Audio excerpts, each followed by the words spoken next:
Ladies and gentlemen, welcome to another episode of The Flank. I'm joined by the one and only, the world champ himself, one of the best ARs to ever do it. Give it up for the human turret, Sam LaRue, a.k.a. Octane. We got some of the best analysis in the game from the world champ himself, Christopher Duarte, Parasite. We got the multi-champion, a multi-world champion, a legend, and icon to the Call of Duty space, Patrick Price, a.k.a. Eggs. We got the executive producer of The Flank, Benjay Nassim. And today, we got a special guest in the building. We got a multi-COD champion, a legend, an icon to the Call of Duty scene, and of course, the 100 Thieves owner. Give it up for the one and only Nadeshot. What's going on, Matt? I'm doing great, brother. Thanks for having me. Who keeps poking me? It's probably MC. No, it's me. I was telling Matt to fix the echo, but go ahead, Matt. Wait, MC trying to suck his meat. Yeah, you're echoing a little bit. Wait, No, I don't hear no echo. I don't even know how that's possible, bro. No, I don't hear nothing. Don't worry about it. Matt, what's going on, man? Thank you for hopping on the show, man. I actually don't even know if I can do the show. This guy, Benjay, just checked me irreversibly. Yeah, he does No, that. He he's tends to do that He's giving you sometimes. producer That might notes be a and you're world just record for not Benjamin. We locking just in. It's all got here. good. That was 15 seconds. That was about 15 seconds. You already checked our special guest, Ben. What the fuck is your problem? No, it's all good. I check him on the daily in his fucking chat. To be honest. He tells me to go fuck myself. So I feel like I'm on a press good. tour right now for the new LA Thieves roster, dude. I got to get out and talk about this as much as I can. I like that. Obviously, you guys picked up Scrap and Hydra and Envoy. Brought Envoy back to join Dan Ghosty. Tell us a little bit about that, man. How did that all come together? Were you surprised when you were able to obtain these guys, or what? I was fucking shocked. I mean, there were so many moments throughout the offseason where, well, to be honest with you, I didn't really get involved with the roster until like the last 2 weeks before the announcement happened, because in my head, I just figured that there wasn't going to be enough budget to go out and get superstars. And when we had our last board meeting, we actually had like a really deep conversation, a deep-rooted conversation about esports spending. And the board actually gave us the green light to increase the budgets for the teams for, Valorant and Call of Duty. But it never was like going to paint the picture to be able to afford superstar players like Scrap, Envoy, and Hydra. But as we started kind of getting down the rabbit hole, conversations with Scrap, and he sort of laid out like what his vision for the team was. Like it was essentially him and Hydra aren't going to play without each other. And so whoever can, get both is going to walk away with the cake there. So it was really touch and go. Honestly, I wish I would have like recorded more offline with my camera, just because I felt like I was in a fucking movie, dude. Like Tobey Maguire or something, like slinging these deals, because we had the deal, then it fell through, then a new offer came in, we had it again, then it went away. So it was like a very turbulent 2 weeks, and I was very stressed out, but inevitably we got it done and we got them to sign the deal. So why was it so stressful? Gentlemates came in, right? And they were trying to pawn the guys. They were trying to take them from you, or what? And then it kind of became a bidding war at that point? Were they interested in that spot? See, I might have got fleeced, brother. I might have got one pulled over on me, because at first we thought it was Carmine Group, right? Mm-hmm. And then we found out that Carmine wasn't in the picture anymore.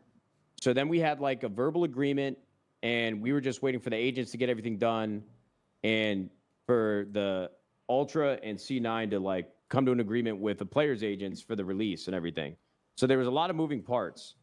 But when we realized it wasn't Carmine and we thought we were good, the next day, all the players went radio silent on me and I wasn't hearing from them. So I started to tweak. We were like at the 11th hour, nobody's talking, nobody's texting, there's nothing, there's no response. Mm-hmm. So I start hitting up my team. I hit up fucking Envoy and Scrap's agent. He gives it to me straight that another team is in the fold again. And we come to find out that it was Gentlemates.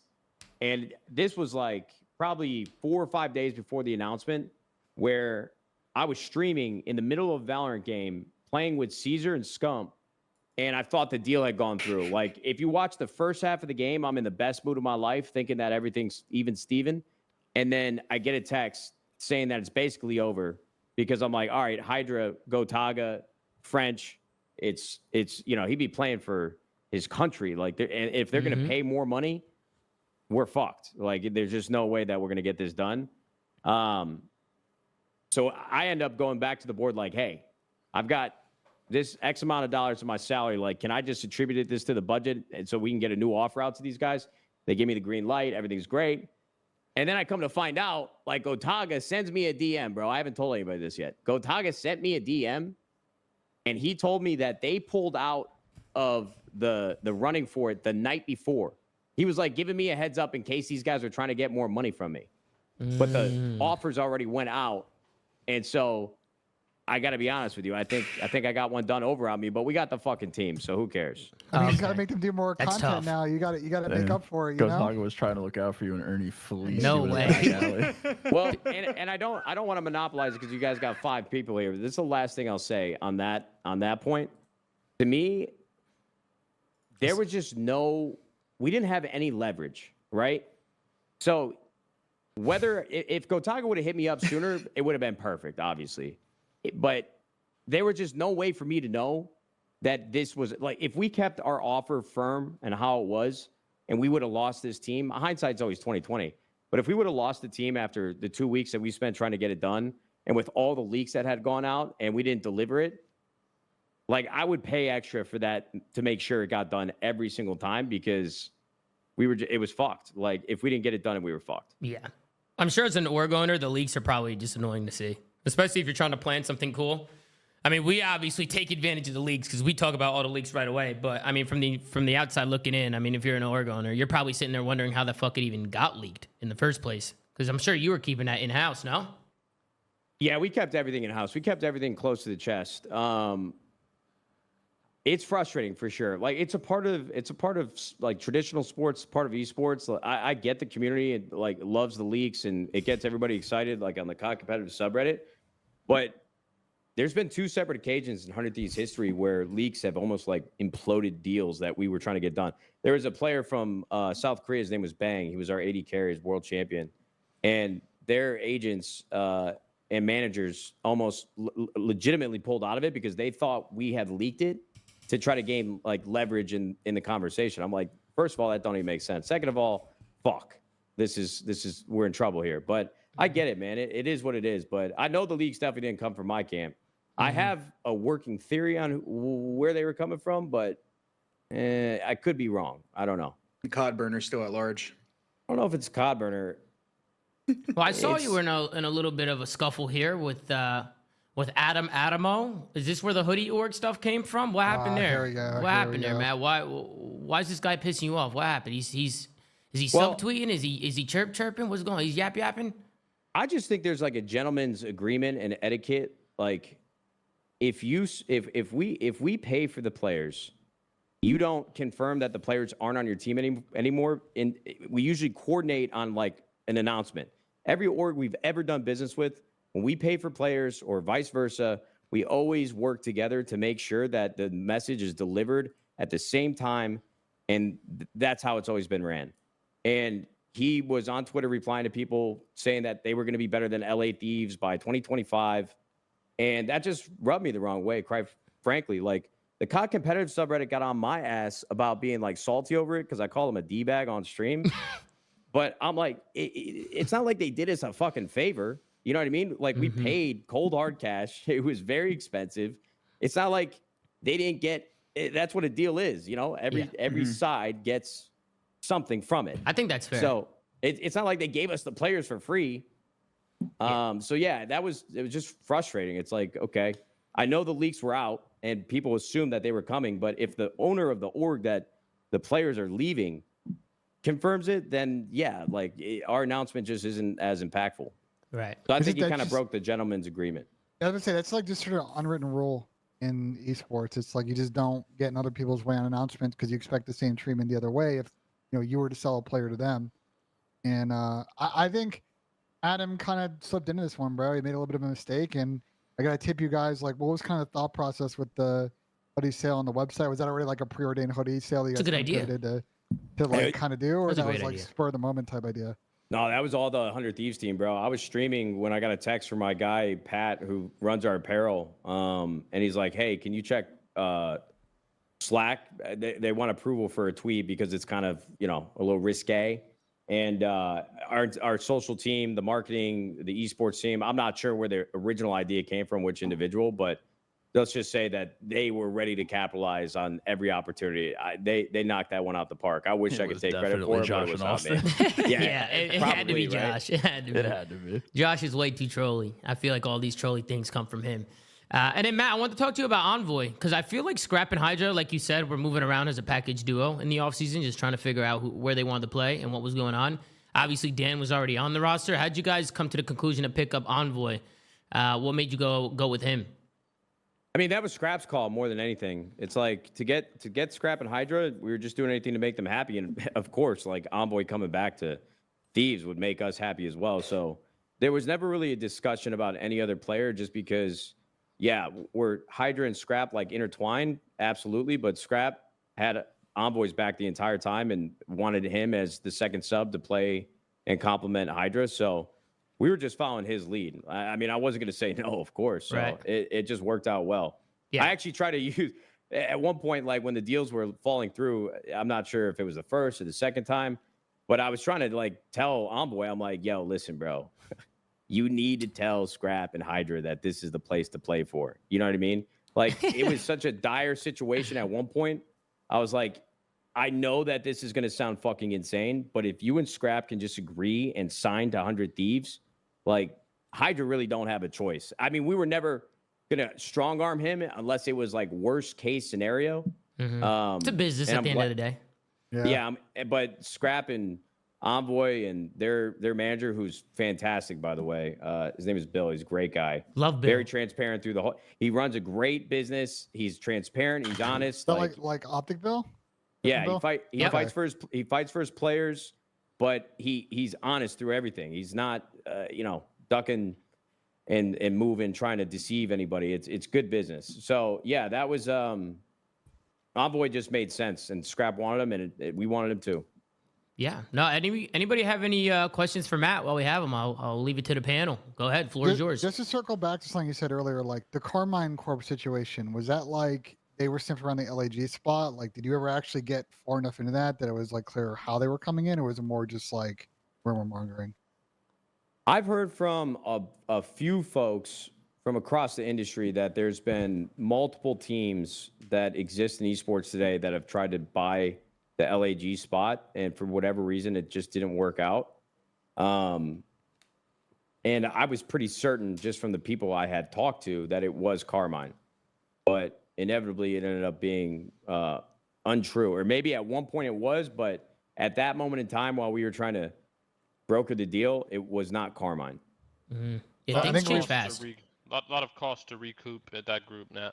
I've just heard, whenever I talk to, especially like agents representing players about that situation, it's just like LAG has taken so many meetings over the last couple of years, but for whatever reason, is having difficulty getting over the line on a deal. So, I mean, I hope Gentlemates come in. I mean, Matt, I know you're obviously a big streamer. You've known GoTaga for a while. Like, are you excited if, Gentlemates come in and kind of bring a different audience to the CDL? Yeah, dude, GoTaga's the GOAT. I mean, that guy was already one of the biggest Call of Duty players in the world when we were competing against him back in like Black Ops 2 and shit. And then after he stopped competing, he got even bigger. I mean, GoTaga is like, he's the French monster. I mean, that guy carries France like in the console scene and just video game stardom on his back, along with plenty of others, I'm sure. But I think GoTaga and France leaning entirely into, like, they did regionalization for cities, right? And it kind of worked in some places. I don't think it's as terrible as people have made it out to be, but I definitely don't think it is what we should be doing now. But can you imagine having an entire country behind a team's back, kind of like Spain had with Heretics in the past and shit like that? So I think GoTaga in the scene is obviously just like great for the Call of Duty world. Yeah. Now you have Falcons coming in too. You got the Saudi Arabian team now, the Spanish team, the French team. Well, he's not picking up a French team, but let me ask you a question on Falcons though. Do you guys know? I'm surprised all their other rosters are like a combination of the best players in the world, like Americans. It doesn't matter, Imperial on Falcons. You got the Warzone guys. Do you think that they'll move over to a different roster if this year doesn't work out with like the Saudi players? Yeah, no doubt. I think the reason they signed pretty much their challenger team was because like they've been with them for such a long time and supporting them that they kind of want to give them the shot to see like what they can do and how like they can grow as players. But like if this is a failed project, they'll probably try to mix it up at some point. But I actually had a question because you guys were just like talking about other stuff, but this is more so in relation to Dan, Matt, because Dan was rumored to have like instantly re-signed with you guys, I think pretty much after EWC, and a lot of us were like looking at it as a risk because we felt like Dan would be like highly coveted in the offseason by the top teams. Obviously it paid off and you guys were able to like help build something around him, but like did he like re-sign right away? Like what was that whole process? Because like we all felt that you guys were probably going to stick together, and like I think the early rumor was that you guys might have tried to get Sib, but then this whole roster came together. So like I'm just like curious, like what happened with you guys right after EWC, like, and what was like the thought process of the roster before you guys got the like super team? Because we're kind of interested to see, well, at least I'm interested to see like what the moving parts were like before this whole roster came together. I got bad news for you, Chris. I actually wasn't privy to what was happening with the roster like after EWC. Yeah, Really? I mean it's tough. Like I don't normally. I ask questions about our rosters specifically for Valorant and Call of Duty because I understand the games. League's a little tougher for me. In the first couple years, I mean, I was on the phones with our team because the organization was still pretty small. Like me and one of the first employees, Jax, were on the phone with that guy from South Korea, Bang's team at like 2:30 in the morning in a WeWork office, you know. But after a while, as we sort of scaled, and I'm not sure if it was the right thing to do, and I might change some things and how fast we scaled in a lot of other ways if I go back and do it again. But we have a GM for Call of Duty, we have a GM for Valorant, we have a head of esports. Like, there's not really much that I can do to tell them what their entire full-time job is to like make these teams work and make them the best that they can be. You know, obviously I have strong opinions, but sometimes like my excitement or my ideation around what a roster could look like does not meet, you know, all of the hard work and diligence that they've done. And, you know, obviously we have a great coach in Shane. So I was kind of letting them do their thing in the offseason. So I don't know what the process was like for getting Ghosty. You're good. Back. I was just curious to see if you like knew anything, because that's kind of I'm just kind of interested in what that was looking like, because there's a world where this could have been a completely different team. So Matt, what's going on? Because obviously you guys have the compound here in LA, but there's people going around saying that you guys are playing out of Texas. I know you're living in Texas now. Are all the players going to be there in Texas, playing out of there? Yeah, players are playing from Texas. That was actually one of the biggest points of the entire negotiation that was tipped in other organizations, you know, specifically probably Gentlemates at this point, where they were offering the same money as us, if not a little bit more. On top of that, they could play from Texas. And we've ran our operation out of Texas before and had content folks out here living full time, playing out of a house. And it worked well. We were, you know, at that year, actually, we sold and did a lot of great sponsorship work around the team. And, you know, when they were kind of like working out of that house with that small team, just like 10 people that were all focused on Call of Duty, instead of in the past, we've had content kind of float across all the different teams and even beyond esports with the creators that we have and all the other content that we do. When we had something that was small, concentrated, and focused just on the Call of Duty team, it actually worked really, really well. And obviously, Austin and Josh have done a great job for us for the last few years. And so with me being in Texas and the players wanting to play from Texas, I told our president, Jacob, I'm like, listen, this is probably the only way we can get this deal done. And he mentioned that he wanted to pitch them after the fact of the deal was done, to see if we can still get them to play from the compound, because I agree with what he was saying, where they're just not going to get the same player experience if they're sitting here playing in Texas. You know, being at the compound every day with the full staff and the weight of the organization behind you, I mean, it might not be like things that are important to the players, but it's things that are important to the team and building a business around them. But I think Texas actually makes more sense than ever with this big investment that we're making on the players. Me being around them, you know, just a couple minutes away, being able to hang out the way that Hector did with us when we were competing underneath Optic. I think this is like the perfect time. I mean, I'm doing content basically full time at this point. We've got probably the most exciting roster we've ever had on paper at 100 Thieves. No disrespect, LaRue, because you guys were good. I think everybody knew you guys were good, but no, I don't think people. This hype was not there for our team. Yeah, on paper for sure. Yeah, so for sure. Yeah, they're going to be playing from Texas, and I think I genuinely do believe it's the best thing for the business, even if it wasn't something that they needed to have to come over to the organization. A lot of people in the chat are asking about Troy. Obviously, you guys announced a new assistant coach today. So Shane has been promoted to head coach, and Troy Sender Michaels has been hired as assistant coach. What was the thought process behind that? I think that was your last announcement, right? Was Troy. So what was the decision making there, and why'd you guys ultimately decide to go with Troy? I don't know Troy that well. I actually competed against him a little bit. I don't remember a lot of those matches, but I knew that he was a good player. And he's obviously worked with Optic in the past. And when I visited Texas years past, I could see the relationship between like Seth and the players with Troy. Like they obviously got along really well. But again, kind of like the Envoy situation, I didn't really have a say or like a strong opinion on Troy because Hydra was singing his praises. He's like, listen, you guys got to sign Hydra, or you guys got to sign Sender. Troy, he fucking loves this shit, and he does a lot of the gritty work in the background that a lot of players and coaches and the community won't see that were like a difference maker for us. And so I told Paco, I'm like, listen, I'll tell the team that you have a strong recommendation for Troy, but I can't guarantee anything just because of how much money we're already spending on the players.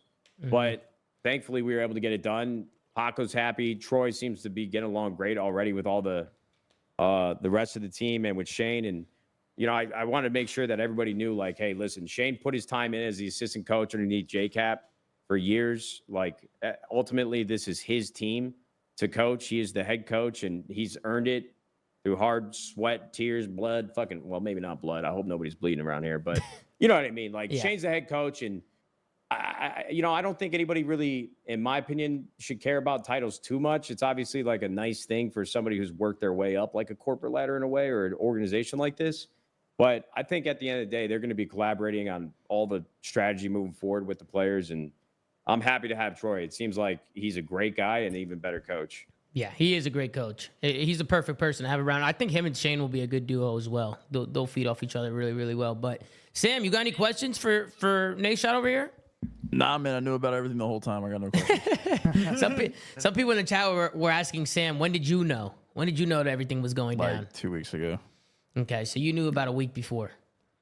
Yeah, because I was just talking to everybody involved. Yeah. This guy Mud Dog's leaking everything, huh? Ooh, Is it Mud Dog? Is Mud Dog the one leaking? To the camp than Eric. Who was it? Might have been Dylan Envoy. I think I know how it leaked too. I think Sam and I Might have probably been know the same Dylan story. Envoy. Was it Dill? Word gets around fast behind the He scenes, just man. texted Gets me a around gift. It fast. was like, I'm coming home or some shit. That was it. That was the whole conversation. Hey, Pat, you got any questions for Matt?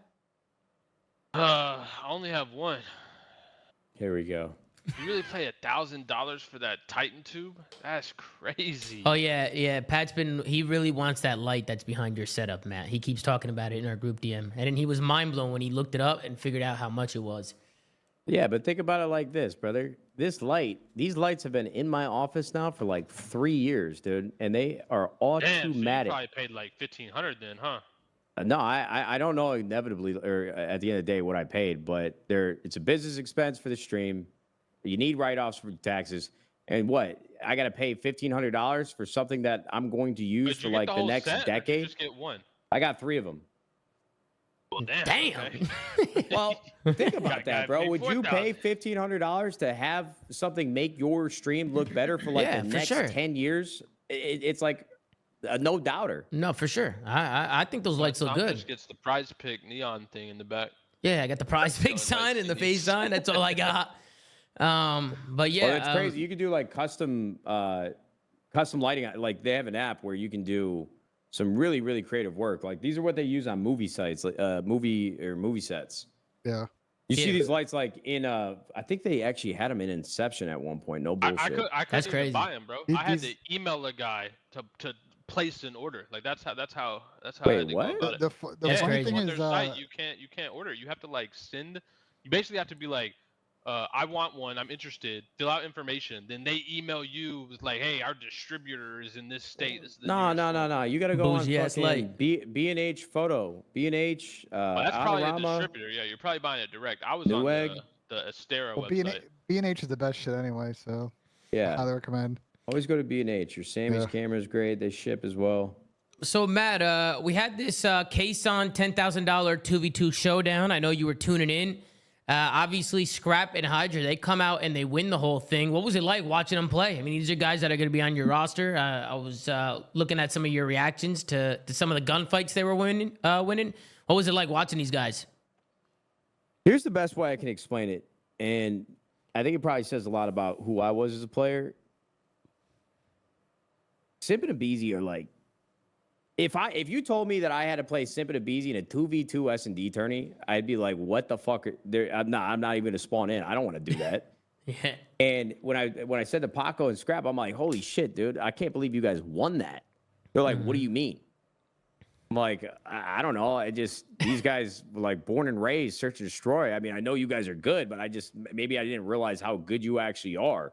And so I think what's bizarre about my time away and not competing anymore, I mean, it's close to a decade now. It's unfathomable to me that these guys just square up with Abeezy and Simp and Draws and Shotzi. And we're like, yeah, that was no fucking problem. Like, that was a walk in the park. Here we go. Yeah. I don't know. Does that make sense? Like, this guy. That makes sense. You're not used to it. You're not used to seeing it. So it does make sense from your point of view. I mean, I think all of us in the call can agree that our teams to lose. Sorry to cut you off. That's the last thing I was going to say. I just expect us to lose always. I think Matt hasn't fathomed the talent level of his team. Yeah, that he Paco signed and Scrap yet. is like an insane duo. That is it's a crazy duo. I mean, you've watched them like compete against like your old rosters, and you just didn't even like. You could engage it still? I don't know. No, because when we would lose or when we would play other teams, I would just get pissed off about why our players weren't winning. It was never about like, oh my God, this guy's this much better, or holy shit. I mean, I'm probably going to be way more locked into the matches this time around because I would usually watch until we lost and then probably tune into the grand finals for a little bit. But I'm not as tapped in as you guys. I got to really start paying attention to some of these players. Yes, I saw people talking about you maybe potentially doing a watch party next year. I mean, you were doing them this year too, like the watch parties, like every once in a while. You gonna dip back into the watch parties this season? Get back into that? I think so, man. I mean, I think it'd just be irresponsible with the investment that we made into the team not to lean in and go all in on the watch parties. It's kind of tough just because. I think you need a new barber. Oh, look who it is. Is that Nub? And he's out of here. His voice in 2 months. It's really difficult because I think the people that I kind of know the best are, in my humor, it's like Embo's, Zinni, and Seth, but they got a whole business they're running with that Scump watch party.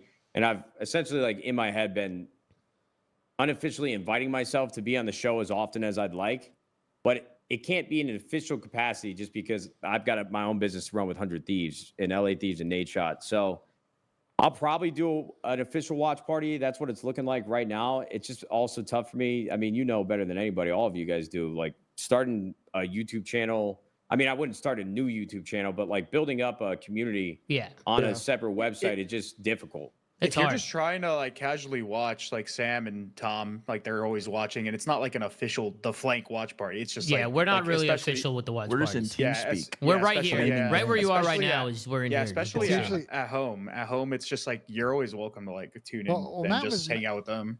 Matt was on it. I mean, we did that group one at Miami. Yeah, Matt's been in some of our watch parties. He's been there. Yeah, exactly. Yeah, I appreciate that. I genuinely do. It's just tough, I think, for me when you guys have a group that's been established. You guys know each other well. I don't know. I get kind of fucking uncomfortable when I'm like talking too much and something that's already been done and people have been enjoying. It's like you see one bad comment and you like, hey, yo, mute that fuck. Tell them to shut the fuck up. I'm like, ah, shit. I mean, they say that about everybody. They say that about everybody. We already have to deal with Ben, bro. You're good. Yeah, they like to complain. I mean, they complain about everybody at one point in time. So don't ever look at the comments or anything like that. We would love to have you whenever you want to join. Well, I appreciate that, gentlemen. Yeah, I'm gonna try to figure it out. But more than anything, I genuinely do appreciate that. For sure. Anybody else got any questions for Matt before we let him go and we hop into the next team? Any questions? Feel like we got most of it out there. Man. We'll let you go, Matt. And Matt, guys, enjoy the rest of your show. Thank you so much. Yeah, thank you, man. Thank you for hopping on. I'm actually going to go stick hot dogs up my ass right now. That's nice, man. Thank you for sharing. Nice. Appreciate you, man. Go pet your daughter. Have fun. Ben J, you need to shut the fuck up real bad. That's so on brand for Matt. There we go. Eddie's out of there. There Can we he get a goes. W spam in the chat for Nate Yeah, I Shot? don't think Matt took a breath for 30 minutes. No, I like it though. I love when the guest comes on and likes to talk. It's He's a the good reason talker. It's the reason he's the king of Yap, bro. Absolutely. That's a professional. No, but Absolutely. on a That's real your note, though, huge shout out to Nate Shot for hopping on the flank. We love having special guests on. So if anybody else wants to ever hop on or join the show and just talk a little bit, you're more than welcome. Everybody's welcome. So shout out to Nate Shot for hopping in. But I think it's time to move to the next roster. Unless you guys have anything to say, we've talked about the LAD's roster already. We haven't really talked to Nate Shot and gotten his perspective on everything, but I don't know if you guys... we're going to be doing a tier list this episode at the end of the show. We could probably dip into the team a little bit more with that. But let's move on to the next team here. We got Toronto Ultra.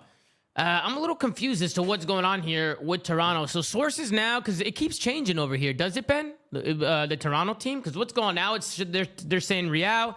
The deal for Toronto Ultra to sign Real has fallen through as they failed to reach an agreement with Heretics. It's all I love you. This is old, Ben?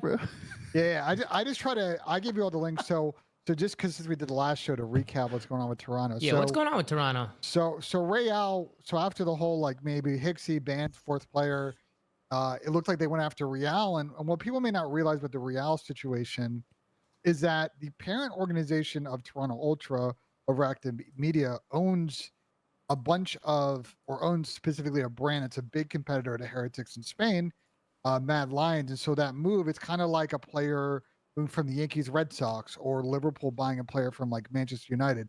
It's just going to be very difficult, and there's obviously a lot of scar tissue. So that deal had fallen through, even though, as Jake Hale reported, like a pretty sizable offer came in. So it seems like Joe Deceives, we haven't like got full confirmation. That's what it looks like now, right? Joe is kind of locked in and done. So I mean, I don't know how you guys feel. I mean, we'll talk about it probably more in the tier list. I really like Joe. So the full team is what? Insight, Kleenex, Joe, and Nasty. Nasty. No, That's... Ben Beans. It's Beans. It is Beans. Yeah. Yeah. Wait, so it did Nasty? Bro, Chris, there's been so many moving pieces. Nasty's on Vancouver. Yeah, Nasty's on Seattle with that's the Hixie team, right? That's Hixie and 04 and Booza. Yep. Yeah, so a lot of moving pieces here. Now, I will say I'm a big Joe Deceives fan. I just like how he plays. Very unselfish player. Not afraid to get aggressive. Not afraid to be an entry fragger. He's also, from what I've heard, a great teammate.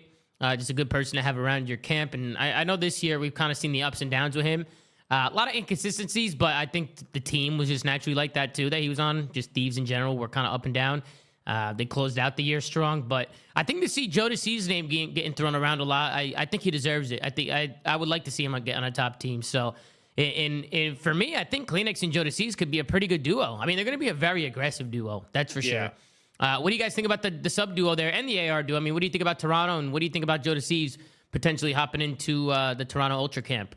For what's left, I really like it actually. Like, me too. I think people, like I said before, I was defending Beans when he was on the whole Boston up and downs, but I just could tell that guy can get kills, and he's on a team of very experienced players now that have won before. So like, ideally, you'll probably get the best version of Beans on this team, and like he'll probably learn from like Insight and Toby. As for Joe, again, same thing. Young guy, lacks the experience, but he fucking played really good last year on Thieves, and I don't know. I feel like this team's kind of a sleeper. Like obviously the other teams are super stacked in terms of talent and proven talent, but I think this team has a lot of potential to like I don't know.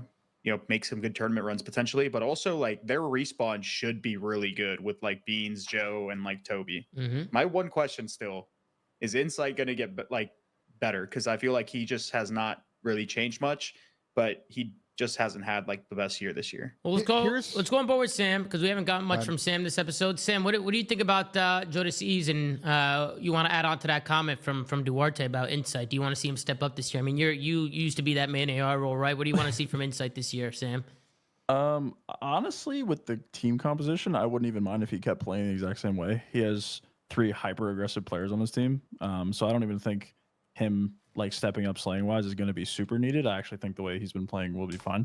I do like Joe here. There was a rumor, I think it was Ben Vance, and I wasn't a huge fan of it. No disrespect to Ben, but I think Joe's just a shooter with a lack of experience, like Chris said, and I think him and Beans both going to Toronto is really, really good for them.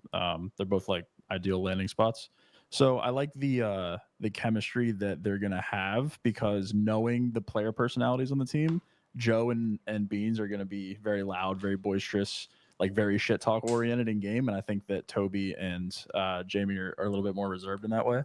So I think that team chem in game is going to be really good. It just depends if they mesh well together. I mean, I genuinely love the team. I think that it's a great decision all around. So I hope that they do end up playing well. And I'm honestly happy for Joe and Beans. I think that this is like the best opportunity they could have had coming out of last year.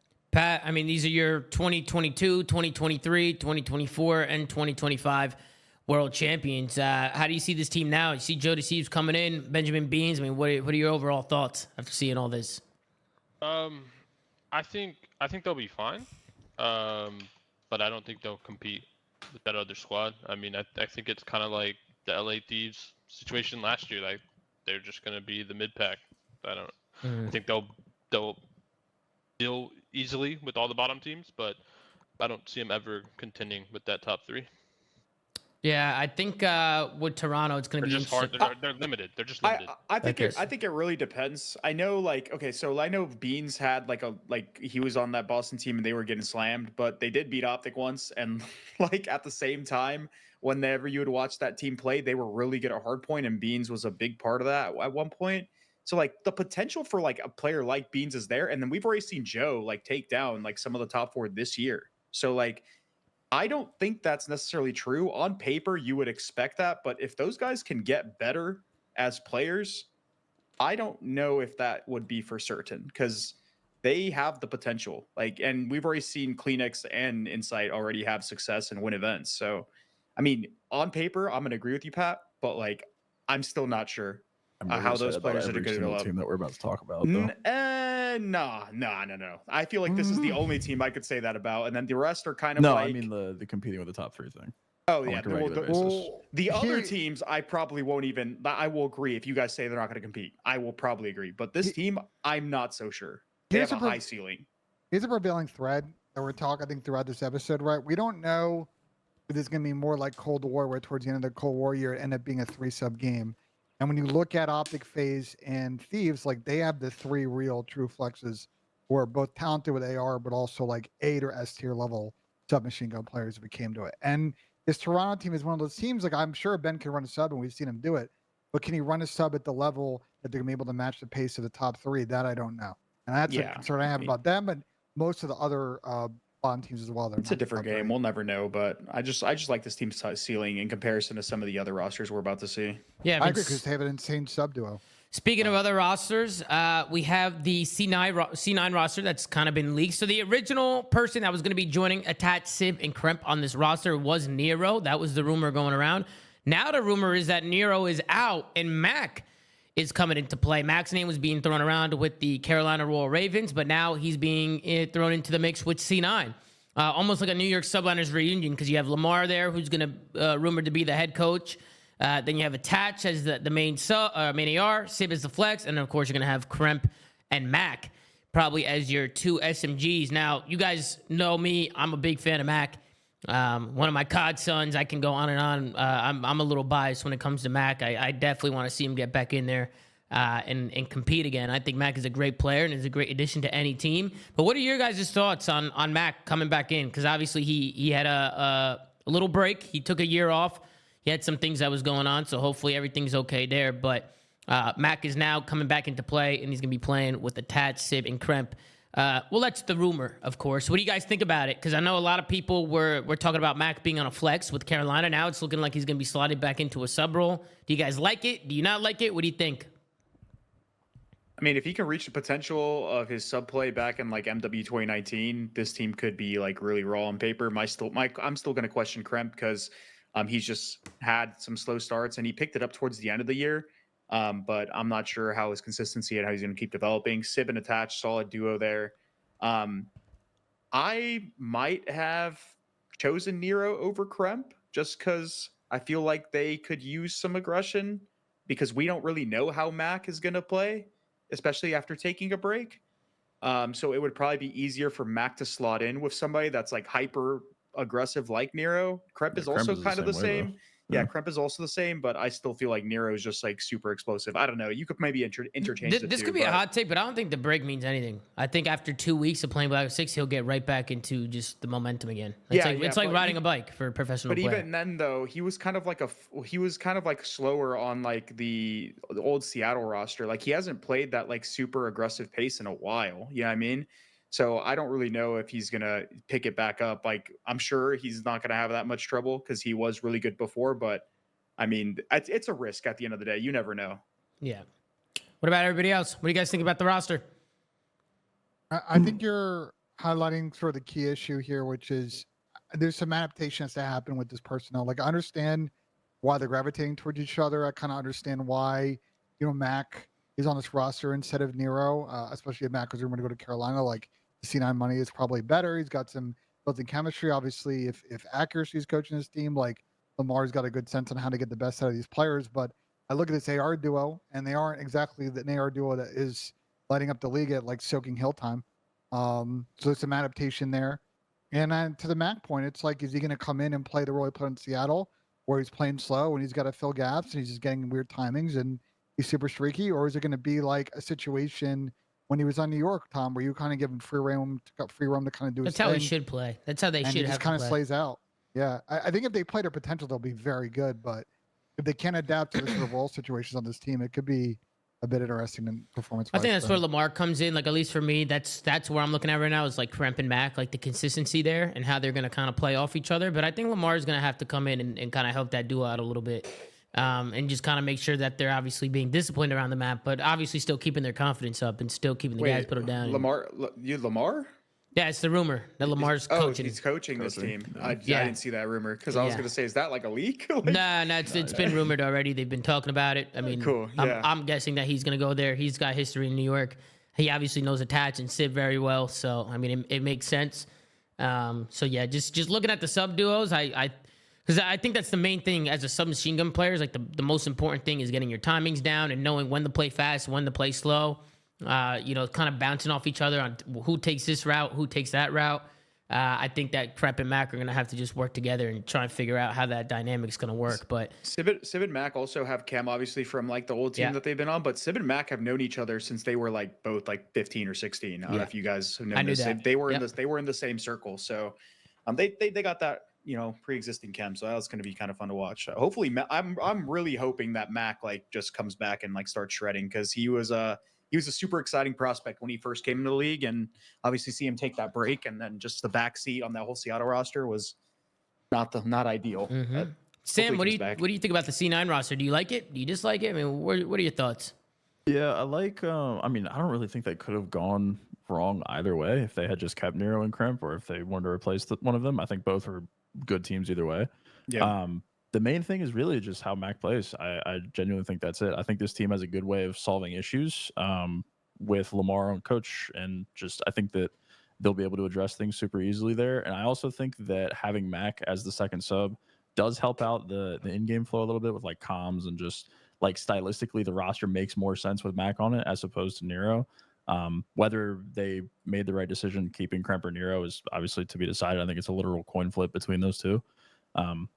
But I do like the AR duo too, and I think to Ben's point, it's not going to be insane for one of them to just sit in Hill, preferably Dylan, because we saw Dante be arguably one of the best players in the game at the end of last year, just finally confident in slaying and doing whatever he want.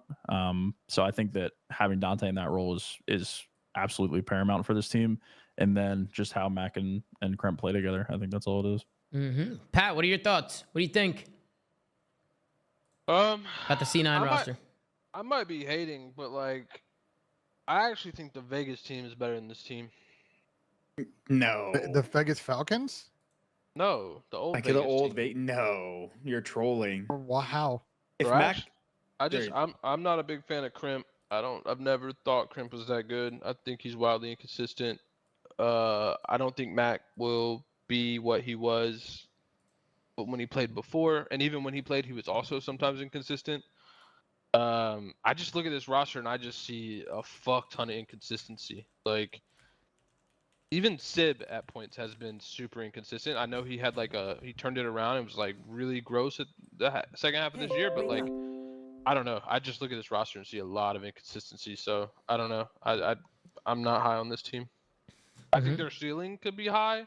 I still think their ceiling's middle of the pack, but I just look at it and see so much inconsistency. I mean, the thing is, though, for me, when you go bar for bar, if you're just talking about the Vegas team from before, like Sib is definitely an upgrade from Geo. Like, obviously, Geo is yet to develop, but if he plays like he played the second half of Modern Warfare 3 specifically, yeah, sure. Yeah, but I mean, Sibs came on and said they were having like these weird like issues with like the team internally and stuff like that that probably affected his play. And then once they got rid of those issues, he started playing better. But yeah, I mean, I definitely agree with you there. And then for like the Kremp to Nero thing, like the thing that you're getting when you choose one or the other is Nero's more explosive in respawns, while Kremp is better at search. So it's literally a trade-off. Like if you're picking Nero, you're going for a better player in respawn, but if you're picking Kremp, you're trying to get an edge in S&D. So that's kind of like the trade-off you're seeing there. I don't think saying that this team is going to be worse than their original Vegas team is, I think that's kind of unfair. But I mean, think I would take Nero over Kremp all day of the week. I feel like it all twice depends. on Sunday. I feel like this all depends on Mac. If Mac can come in and be a difference maker after taking a break, this team can easily be in the top 4. And maybe if like if the whole team steps up as a whole, they might be able to upset one of the top 3. But it all depends on Mac. It all depends. What do you mean, whoa? You're still in Austin, right? Attach Sib You found and the dealer down there. attach Sib and Mac playing to their high potential, and Kremp at the very least playing decent. Kremp's already beaten he's beaten top 4 teams already on these. They can easily beat one of the teams if it's all dependent on if Mac can reach a ceiling. I don't know about easy. Easily is not. Well, no, I'm not saying it's going to be fucking easy. Like they're going to 3-0. You just said it was going to be easy. When if they reach their potential, they can easily take a top team. But I'm not saying they're going to 3-0 them. I'm saying that they could contend. Like that's a good roster on paper too. I'm gonna come back to what I said about 10 minutes ago. The problem with all these teams, and Dante in particular with this squad, if it's a 3-sub game and Dante has a sub in his hand, are you picking the top 3 against this C9 team 10 times out of 10? Bro, why are we comparing them? Like we always think the game's going to be a 3-sub game. Like, it's never a 3-sub game, bro. We cannot be comparing these bottom 9 teams to LAT, FaZe, and Optic, bro. It's a complete unfair comparison. I agree. I feel that's fair. It's a complete unfair comparison. Yeah, we can't. I mean, naturally, we kind of have to compare them to see how they match up. Of course, we can. But to sit here and like, bro, it's probably gonna be the same thing that happened last year. The top 3 teams are so talent stacked that they're just gonna bully everyone while everyone's learning the game for the first half of the year. Yeah. And then once they like win a little bit, the knowledge of the game hits like a ceiling point. Everybody catches up, and then they start getting upset. It's probably just going to be the same shit as that happened last year. That's how it always goes, bro. Talent wins out in the beginning, and then everyone catches up. Yeah. But sitting here and comparing the new rosters that we're talking about to 2 rosters that didn't make a change, one of which won champs, one of which won EWC, and then the highest or one of the highest like potential rosters that we've seen in the CDL era is fucking crazy. I was comparing them to Vegas last year. That's the only comparison I That's made. absurd. That is an absurd take. That is an absurd take. I mean, bro, this team is just as inconsistent. Speaking of Mac as well, he was originally rumored on Carolina with Slasher, Gwyn, and TJ. What's the rumor now? Who's going there now? Paul? I don't think we know yet. Is there a rumor? I don't know. Not that I know. To go here would make sense because I know Gwyn has talked about running flex over the course of this offseason. So if Nero just goes and then Gwyn runs flex, I mean. Well, apparently my cousin Vinny tweeted that Nero's going to Carolina. I don't know how apparently he deleted it as well. Don't know how Vinny's getting his information, but I could see Nero going to Carolina because he obviously was supposed to be on the other team, so I could see him going here. If Nero was to slot in here for Mac, do you guys like it? If it was Slasher, Nero, Gwyn, and TJ? I would much rather have like Tej or something run a flex. I'm not gonna lie. I think Gwyn's potential, at least this year with the sub, was fucking insane. Yeah, Gwyn's staying on the sub. I think if anything, probably TJ will flex, and then Nero and Gwyn would be the subs. I do not want to see Gwyn on a flex. Like I'm sure like he'll be pretty good, but is the only reason I bring it up. But I would like to see Tej run an AR again because he was really good at doing it. It would make sense for me. Yeah. What are you gonna say, Ben? Better say something. No, I mean I kind of agree with Sam's assessment here. Like, yeah, you have some flexibility with the Gwyn or Tej kind of flex situation, but Nero coming in here would bring a lot of interesting balance to this team because I think Nero's got that takeover respawn potential. We saw it at points last year with Vegas, especially online. You've got a lot of search prowess from the other players, which isn't necessarily Nero's strong suit based on last season. So like I think you cross all 3 game modes, you'd have that good balance. And again, to my point, like role flexibility, if people need to shuffle based on performance and form. This is he's not rumored to be on a team, but I still think, like, just talking about players, I still think Vivid has been done an injustice. I think he tweeted that he's going to Challengers or some shit this year, and Yeah. I am utterly fucking appalled. I was talking to him too. He's thinking about maybe even switching around his roles too, maybe running an AR a little bit. I mean, Reese can run an AR. He can kind of do whatever he wants in challenges. It's basically just whatever he thinks is the best thing to do for him to get back into the league. But I'm guessing that Vivid is just going to grind through challenges. I could see Reese getting picked up midway through the year and being kind of like those mid-season changes where teams are looking to just upgrade and get better. But I agree. I think Vivid was a name that we were all talking about at the end of the season, if he was going to get back in or not. And his name hasn't really been thrown in any of these piles. I haven't seen his name at all being thrown in any of these rumors. So Vivid's definitely one to think about. What do you guys think about Slasher coming back in with Gwyn and TJ? What do you guys think about that trio? Just Slasher, Gwyn, and TJ. Do you guys like the trio? Do you think it's a good trio to start off with or no? What do you like think, it. Pat?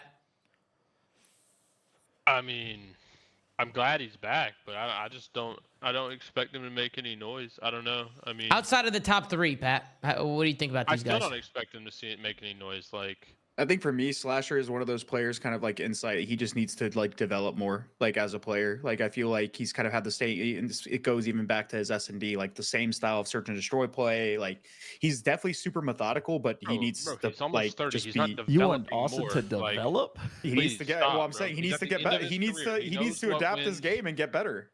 Like period. Okay, Like he has been. Anyway, I mean, I just think this is going to be a team like where Austin loses full. Like that's just what I look at. Like Nero, Gwyn, like I think it's just going to be another Austin losing full team. So Well, he's got to adapt. Period. Like he's got to like step up and play like he did at least in the first. Like I think in the first stage for Right. Boston, he played pretty good. And then that whole roster went Austin to shit. needs But to like, relearn everything that he's ever not learned. like that. I don't know. I don't not know like if that. I'm Austin- saying he needs to adapt and like just pick up the fucking pace because he needs to contribute more to his teams. I kind of really like Wasn't the he balance. the best player on the Boston team before He they made was. the He was for the change? first Yeah. stage. He was for the first stage. I He mean, only the- lasted a stage and a half. my point is this guy literally wants to brand himself as fucking Thanos, so he's got to spawn the fucking and be fucking Thanos. That's We're my comparing point. this guy to Thanos now. He Like, compares actually? himself to Thanos, is what I'm Yeah, saying. it's a fucking meme, bro. Like, Yeah, but you get the whole point I'm trying to make here. you expect this guy just to come in and just fucking mollywop everybody? Like, Hey, listen, man, this guy has a chip on his shoulder this year. He's got to after the fucking shit he went through, and we heard him talk about that whole situation, him talking shit basically to the Breach organization, saying they had no idea what the fuck they're doing. Clearly, just like this guy's got to definitely have a chip on his shoulder. He's got to come in and not be ass, like period. Then moving on, we have the Gentlemates roster as well. This roster is looking to be the NYSL team, the old one with Lins. So instead of Hydra, you got Lins, and then you have Kismet, Priesta, and Skies. So Skies and Kismet coming back together with Priesta, and then they pick up Lins. They have a coaching staff, most likely going to be Marky B and D-Real. What are you guys' overall thoughts on a roster? I mean, I'll start. I see New York without Paco, and I just don't see them being as strong as they were. I think Hydra was such a big part of that team in MW2 when they went on to win 3 events, including champs. Just looking at this team now, like on paper without Paco, I just don't know if this team's going to be able to keep up in the slaying department. a fast-paced game. They're without trying. Paco. They're trying to make Lins into Yeah. Paco. They're trading one Frenchman for another, bro. That's Yeah. literally all they're doing. Yeah, but it ain't Modern Warfare 2. Here's the thing, though. In terms of like the teamwork aspect, I feel like this team, like this core, like even just Skies and Kismet, they've had it. They've been able to do it. I don't think this team's gonna be like that exciting, just on paper. But Lins didn't really develop much as a player this last year. That team was kind of going through it, and I feel like we were talking about him so highly at the beginning of the year. And I feel like with at least these 3, like the way that this like old New York team was able to like be resilient throughout a season, I feel like this is a good place for Lins to just be like try to become a better player. And will they compete for championships? Probably not, but I like this roster on paper. I don't mind it at all from what else they're able to put together, in my opinion. Sam, what are your thoughts on the roster? Got pretty much old NYSL back with Linz. What are your thoughts? Oh, this is an entire sound good. prove it roster. I think. Yeah. Every single player. This is just like I need to see what they're made of season. Preston, if he doesn't perform here, I don't know what the fuck he's gonna do. He needs to get kills, bro. Period. Like I hate to bring back Pat from last year the way that he was acting, but it's actually just the most apt description possible here. To get kills on If Boston, he does and he not did it. get kills on this team, they are fucking chalked. 100%. Like they lost Dante and they lost Paco, two of the best slayers on this team from the entirety of last year. And Caesar was underperforming at the end of last season. Granted, I think he was more just defaulting Hill because Paco and Dante were kind of just shitting on everybody. So I think he was just filling the role needed. Kiz was wildly inconsistent last year. So all three of these guys, all four of them now, need to step up, period. Yeah. Just get kills, bro. I know the teamwork's going to be there. They've won championships together. They've won a world championship together. They'll teach Linz how to play Call of Duty successfully without fucking imploding on Rokkr. The team just needs to get kills. That's it. Mm-hmm. Yeah, I agree with the teamwork aspect too. That's kind of what I was saying off the flank when I was talking about this roster, is that you know that they're good players and that they're going to play COD the right way. They'll But have are a good system. They'll Yeah. have speed too. Like they'll have speed whenever, They just like, need to because we perform, were bro. talking about I actually the. think that's like what it is. I think this team will have a good system. They have a good coaching staff. Again, they've won championships. They know how to improve and get better and address issues. It's literally just performing. That is what this team needs to do. I think that they will know how to play Call of Duty. Will they play Call of Duty on the day properly? That's to be seen. What are your thoughts, I- Benjay?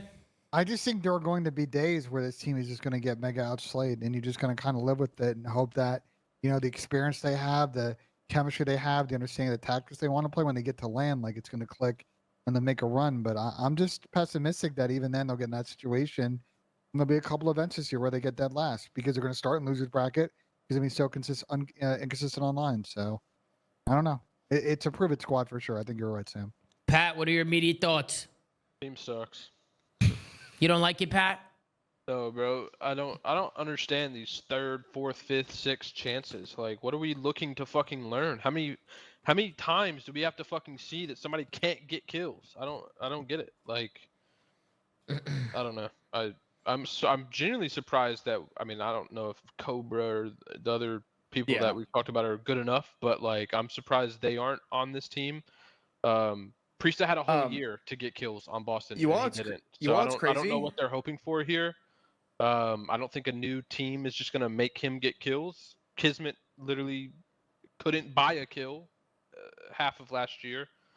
I don't think Linz is gonna be Paco. Yeah, I he think needs this to be, team though. is. You want team is what's mid. you want what's crazy, Pat? Like, because I want to hear your They take on better this, win 'cause every S&D. That's when all they I were gotta say. when they were like, I think it was during that like interview with like Hydra, with like the entire Thieves team and Matt, and they were just like having a conversation. It was like they like uploaded it somewhere. I don't know. I was watching it, and I think they were talking about like this New York team before Hydra had joined Thieves and like kind of went on his way to try to be on that team. They were probably going to get Priesta for Dante. They were basically just going to unite That's also insane. Is that crazy to you? It's also insane. Yeah, if they were on Gentlemates, if they had taken that bid, this would have been with Preston instead of with Dan. It would have been Also Paco insane. Scrap and Dill here with Preston. That's crazy. That would have been crazy. That would have been insane. Just to see Preston potentially just getting thrown around like that and then getting put on a team like that would have been crazy. No, yeah, never mind. Just go ahead. Yeah, I mean, To answer your question though, Chris, that would have been fucking insane, in like the bad way. yeah. Any other final thoughts on the Ravens or the Gentlemates rosters? Any final thoughts there? No, I'm going to say it for the tier list. No, we still got one more team, Benjay. I will say, so far at least, for the teams we went over, I feel like they're all pretty even. Like, I mean, we know they're not competing against the top three. It's not happening in any world. Mm-hmm. But I at least like that they're more even. Like, it's not like there's I think teams actually didn't do a horrible job this not like offseason. a bucket of like the top three, the second three, the Yeah. fourth three. It's just like the top three and everyone else kind of. Mm-hmm. Yeah, there's some outliers. There Yeah. is You know, There- yeah. I don't even count the 9-2-12s. there is potential. Look, like we don't know what the online format's going to be, but we have seen kind of the trend on how one of these teams can get to a winners final, which is like play and get hot online. Maybe you get a little bit of schedule cheese. you either upset one of these top 3 teams because they have a bad day on Thursday, or more likely you square up against another top 8 team, and then you get that upset in the second round, and then you're there. Like I Is the think, format changing, Ben? well, that I don't know. That's Okay. obviously the key question we got to understand. But like, I think all of these teams have an opportunity to get to, Sunday and be in a winners final, like we've seen like Minnesota Rokkr do over the years. But are they going to win 2 series on Sunday? Fuck no. I think they're the type of teams that are going to go 0-6, probably most likely in those situations. Then we got the Minnesota Rokkr camp. Now, last time we talked about this team, Looney, head coach from Rokkr, was in the chat. And it seems like they made some changes to the initial rumors we were seeing. Now we're seeing that the team's going to be Geo, Estriel, and Hook. Don't believe we have a main AR for this team yet. I think the rumor for this team was Paul X, potentially Clay. I heard could be a rumor there. Maybe And Clayster. Alec is in there as well, I think. Alec, I think they moved away from Alec, but I could be wrong. Alec, let's just throw Alec's name in there too, because I actually have no idea. But Alex, we have 3 ARs. I mean, if you guys are Minnesota Rokkr, who would you slot in with these 3 players? And do you guys like these 3 players? I definitely like having Geo get thrown in there. This is what we said, Tom, when we were talking about when we did our little pinch, bro. I said as long as they get Geo and Estriel, that is a great building block. Yep. After that, I go mean, figure it out. Hook and I'm not Estriel are gonna going to lie, be bro. super annoying to play against. Just kind of how they both play. They're such run-it-down players that they're constantly going to be in your face. And I actually think Geo's a pretty aggressive flex player as well. Like, he likes to get kills and get aggro. So I can see this trio being like a pretty good trio. I don't think it's that bad. I think consistency is team obviously going to be a needs some- problem. But go ahead, Chris. This team needs some direction, bro. Yeah, they Like do. Geo This and just reminds me of Estriel Seattle are last like, year, right? yeah, like they're just throwing together a team, and like if Dan is going to have to work overtime, or they're going to have to sign somebody that has just way more experience and can bring something new, because like to me, this is just like throwing darts at a wall, like with like the people that we see now. And I get it, right? They don't have a lot of options right now because they're obviously not like participating with the top 3, but I don't know. Like on talent, yeah, Estriel is pretty good. Geo's pretty good. I mean, Hook is at the very least aggressive and fucking tries to play for the dub. But in terms of who they're going to sign, or just in general, like even if they do get like somebody that has maybe some experience, I don't know if they're going to be able to put together. Like this is going to be a absolute headless roster. It's going to be an eighth team. Well, for this sure. is why I'm confused, because I know VOs and Cheek, like both the LAG kind of staff members, were tweeting they were surprised, like they were getting no offers, or they're struggling to kind of get in a situation. Like I'm really surprised that G2 isn't bringing back some version of LAG like coaching staff, because they have pre-existing relationships with these 2 players. They know how to get them to perform like pretty solid at LAN, because both those guys kind of showed out at LAN. Like if I'm G2, try and see if those guys are available to kind of supplement my staff here and keep developing them, because I agree with Sam's assessment. Like you got those 2 guys, obviously Kyler, we'll see kind of what you get from him this year. They signed as their 4th, but they've got some interesting building blocks going forward. I'm curious. I have a question for you guys. Yep. Because I know, like, we look at the team, we're like, okay, they need direction. Now, I know everyone's going to be like, oh, fucking Clayster.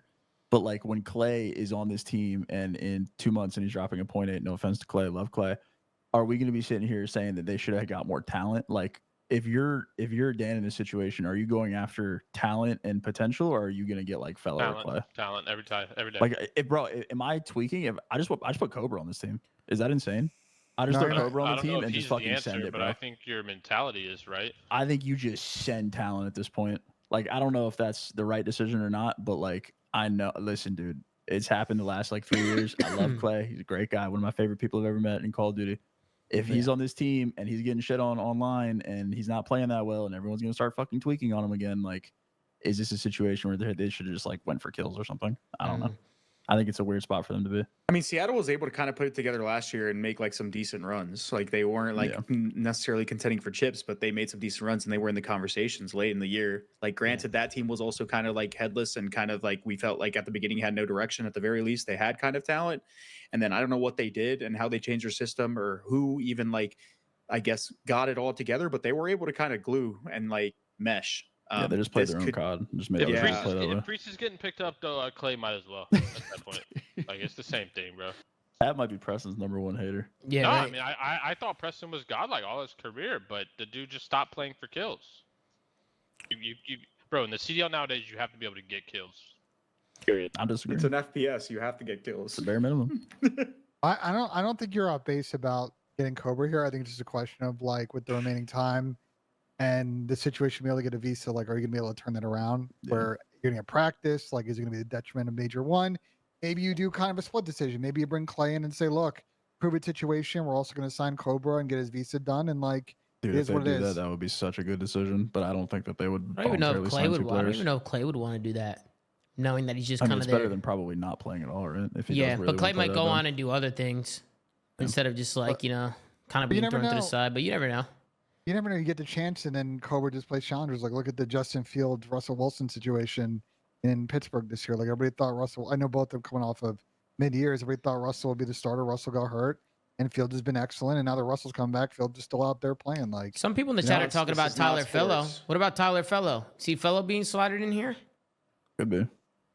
I mean, like I said, I think it's the same philosophy as Clay, right? Just Apparently, that Scrim veteran AR Intel player. already said it's Paul. By the way, Yeah, so Oh, did they say apparently it's the Paul? Oh, he rumor did with say the it's Paul, team didn't he? is that Paul is getting in there. Now, I actually think Paul, and in Challengers, Paul definitely showed out, especially towards the end of the year. Paul shoots his gun. He shoots his I gun, haven't bro. watched- He I haven't shoots his watched Paul gun. play COD in years. He can I don't play, even know bro. how He to, can like- actually play. Like he's good. play- He's good. He's I don't always even have an opinion on him. he's No always bullshit. he's always gone through like tough times, whether it be at home or like personal issues, like a lot. Like it's happened to him like quite a few times, and then he just kind of like loses his head. Like if he can keep his head on straight and like focus in, and he's like truly, in a good space where he can just focus on competing, like Paul is good.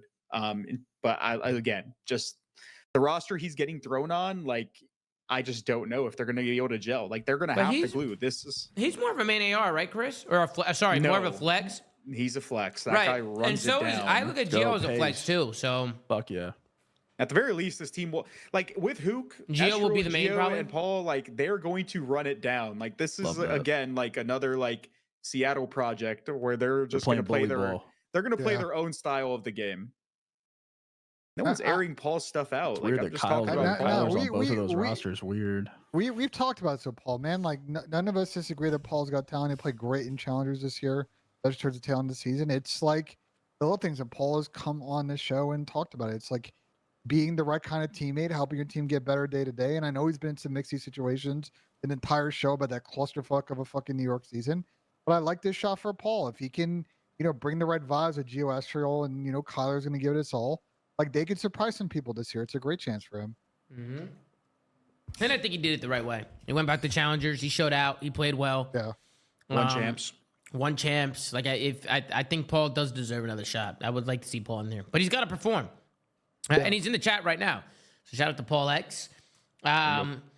And then after that, that's pretty much all their rosters. Last thing that I had on the list before we get to the tier list is the salary cap.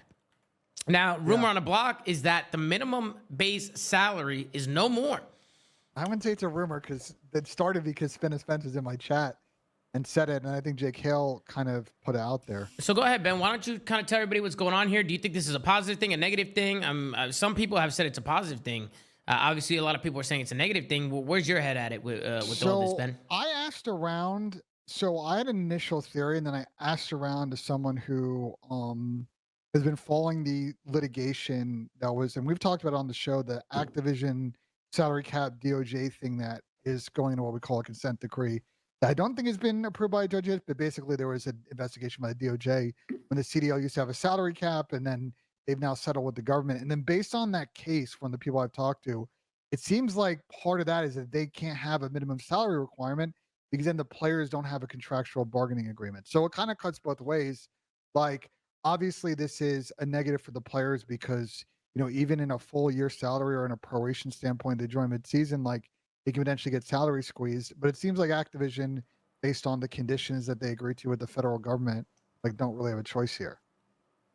I'm not gonna lie. They're It's a complicated. good thing for Yeah, the I don't know how players. that works, I'm gonna It's be a good honest. thing for the scene because it's gonna mean that people have more incentive to one, do content on the side, but also just grind more and actually earn their spots / like play well at tournaments because they're gonna make the majority of that money there. But all these like caps and stuff like that are also just like they're gonna trickle down, bro. Like Challengers is getting less enticing. Like, I don't know if you guys, this is a complete Less? separate topic. It's getting less When enticing. has it Yeah, been enticing? exactly. But you get the college point. COD is where it's at least Yeah, where I that's think the it's only at. thing that Challengers. is challengers. Speaking of college COD, Challengers, Brack, and Chris, I know you've talked about Brack a little bit. I seen you on social talking about Brack, and I actually agree with your take on Brack, but it's cool to see him get into the college COD space.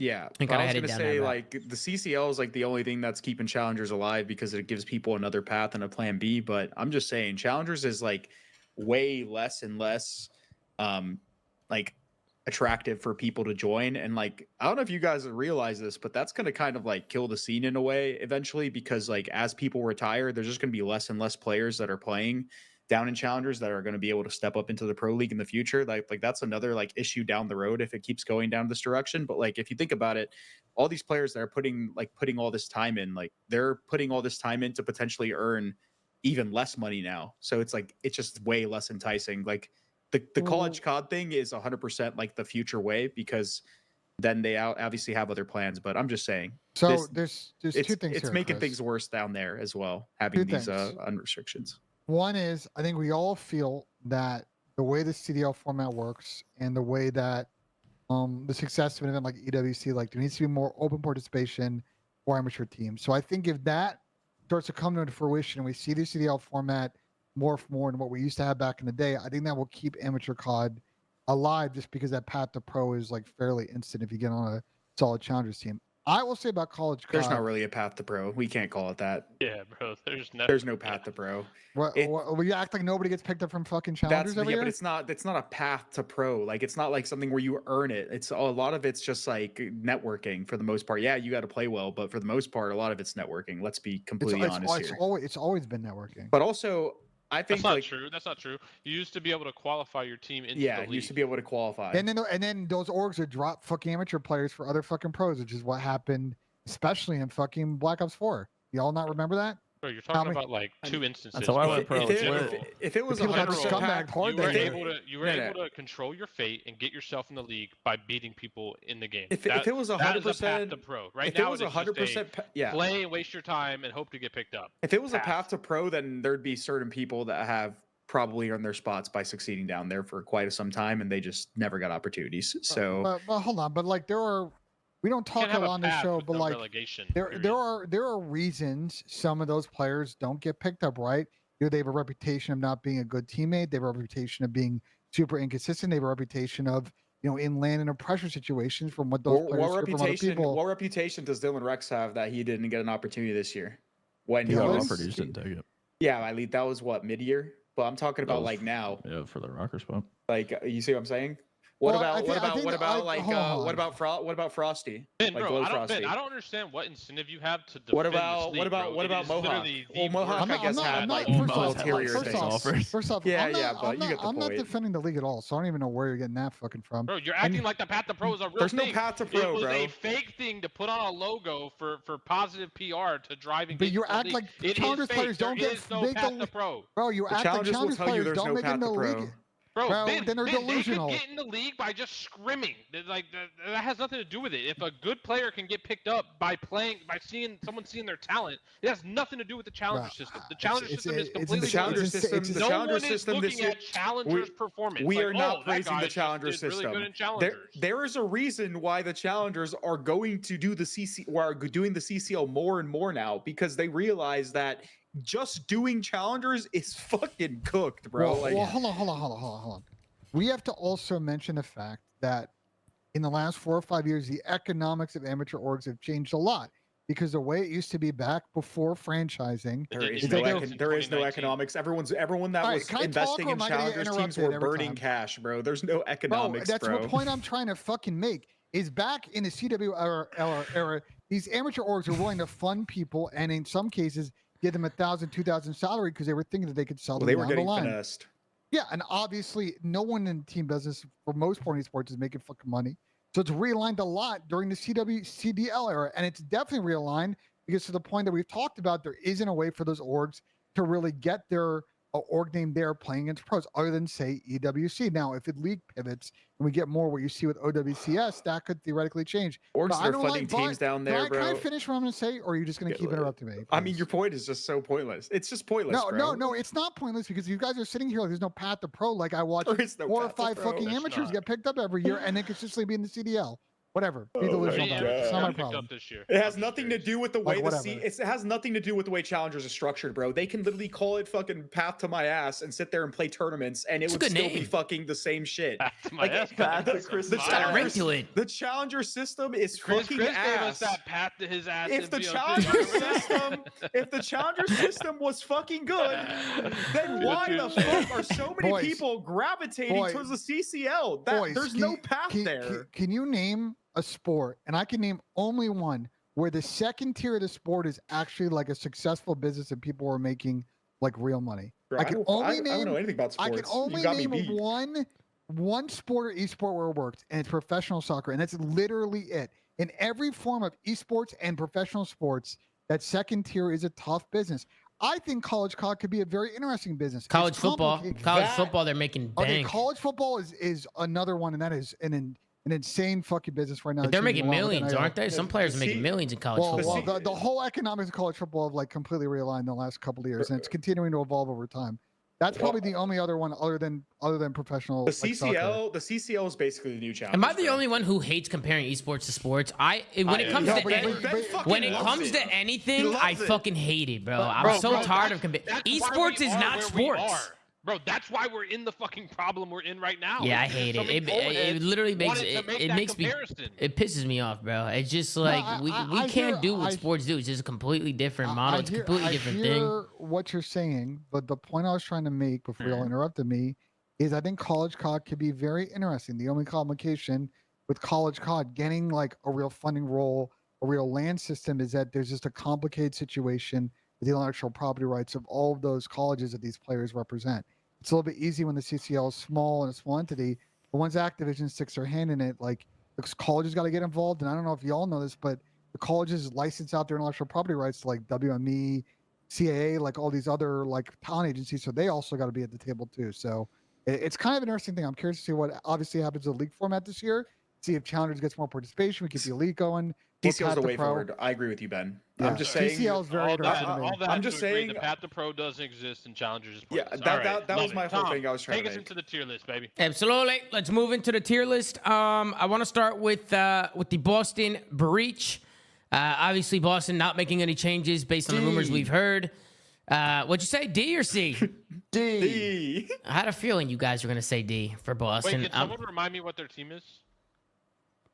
Purge, Cammy, Snoopy. and Wake. Yeah. Yep, that looks right. That checks out. Are we ranking within the tiers, or are we just putting teams in the tiers? Now we Nah, should I rank should within put the people- tiers. Gonna rank them within the tiers. Yeah. Why not? I'm It's gonna be- fucking down. It's Let's gonna get be spicy. really hard with the top three. The though, top fuck, three is we gonna wanna- be like literally fucking impossible. We But do I a hell mean, tier. I think the top three is pretty easy. We do Um, a hell tier for Boston. you want to do another tier? You want to do a whole can you nother like tier? a hell tier with like Yeah. make it orange and put Hell? Boston in there. Yeah. Let's add another row here. Let's add a row. Let's add it up. You want to call them hell? Yeah, hell, and then make it orange. No problem, Sam. No problem. Hell. We'll put Perfect. Boston Breach there. Put Boston Breach down great. in hell for now.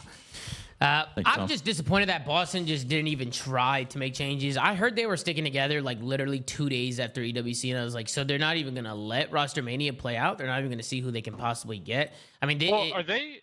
They're going through a bunch of other shit right now too, right? Did they Yep. even have any time to? I guess is that why they? Hey, look at kept T the Dog in the roster? chat. You see T Dog? I would assume that it's part of the complication, right? Like I think that team didn't play terrible AWC, but obviously made the bracket and they were instantly gone. So they got top 8.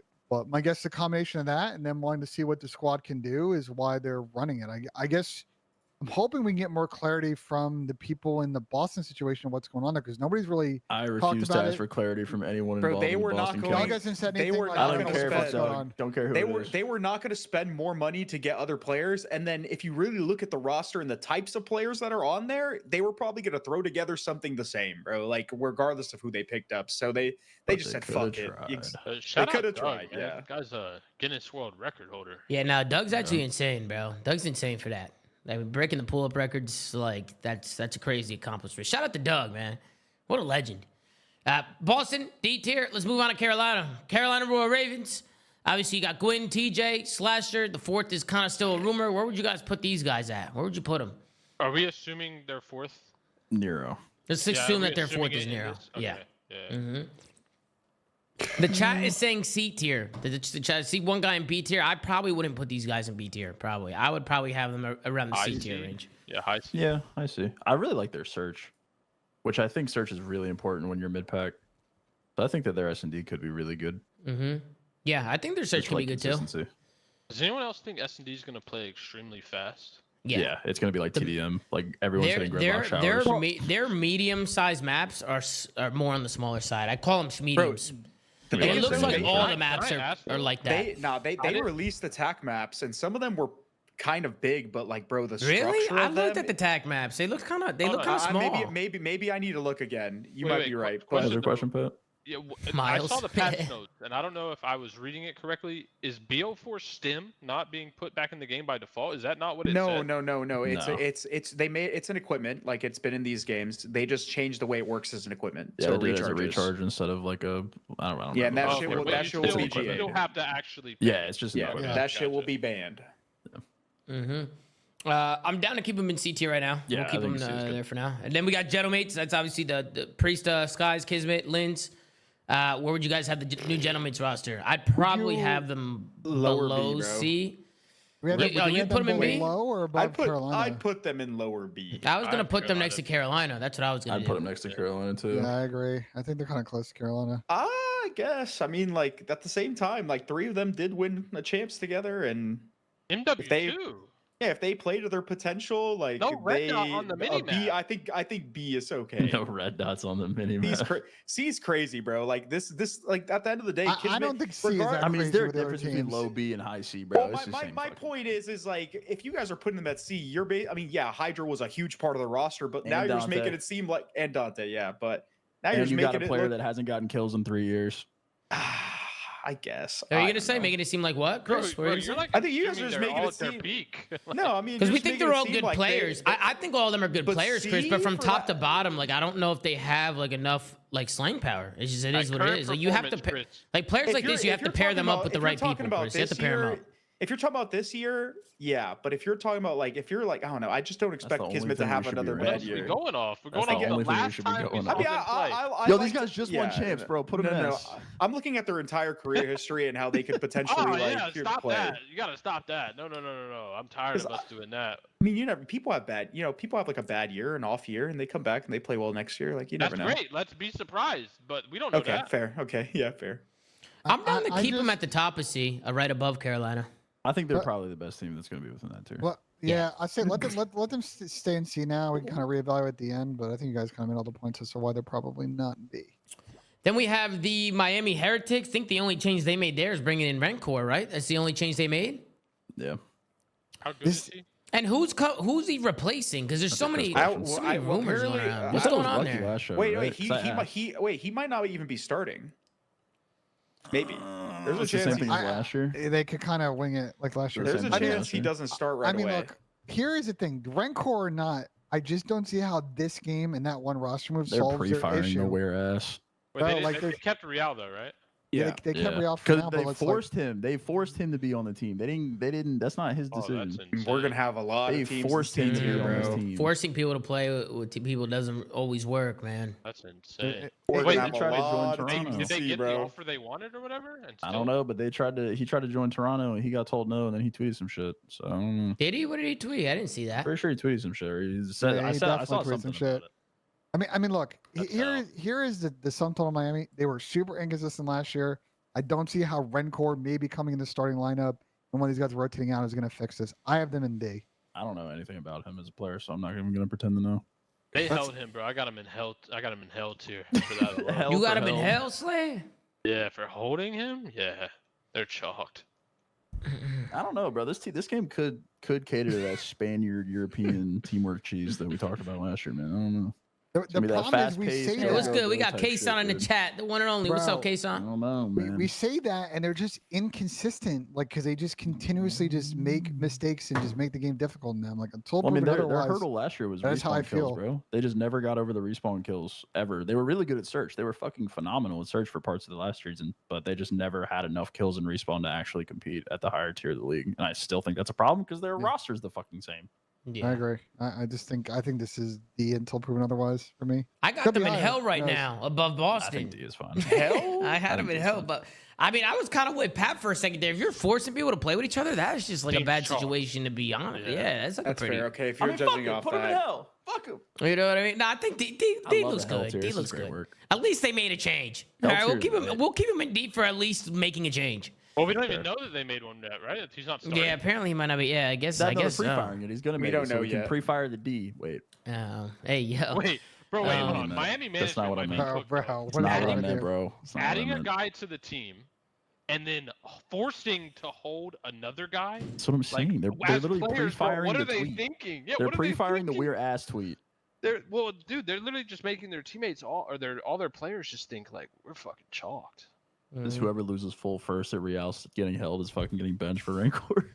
Then we had the Minnesota Rokkr. That's obviously the Geo team. Estriel, Hook, Paul X is the rumor to come. Wait, it's Paul X for this roster, right? Or was that the Paul other? X. It was Paul Yeah, X for Paul this X. roster. Paul X rumored to come in. Where would you guys have the Minnesota Rokkr? Where would you put these guys?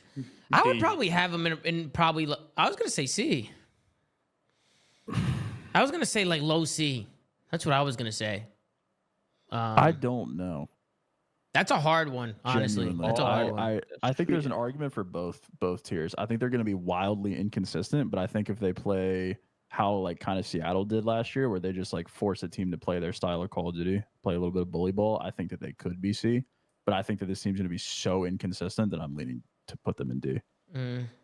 Yeah, inconsistencies worry me with this team, but I was kind of looking more towards the bully ball route, Sam. I feel like they will. I feel like that They'll will. have those series. I think. I feel like that they have will the be the slaying type power of team for it. they are. They're going to be that Yeah. team that's just like people are going to. They're going to be godlike in scrims. They're going to be all over the map. God, Godlike. scribs. Like it's going to be gonna one of be those so teams that good. it's like on any given day they can pop off, but there's going to be a lot of ups and downs. That's why I had them That's low going to be C. like 80% of the time they're getting shit on, but those 20% series are going to we're going to Yeah. be sitting here like, wow, they're so good. Yeah, I mean this is why I was going to have them low C. But you guys agree? You guys agree with this? You want to move them to D? Low C or last in C or D? I'm Either fine or. with that.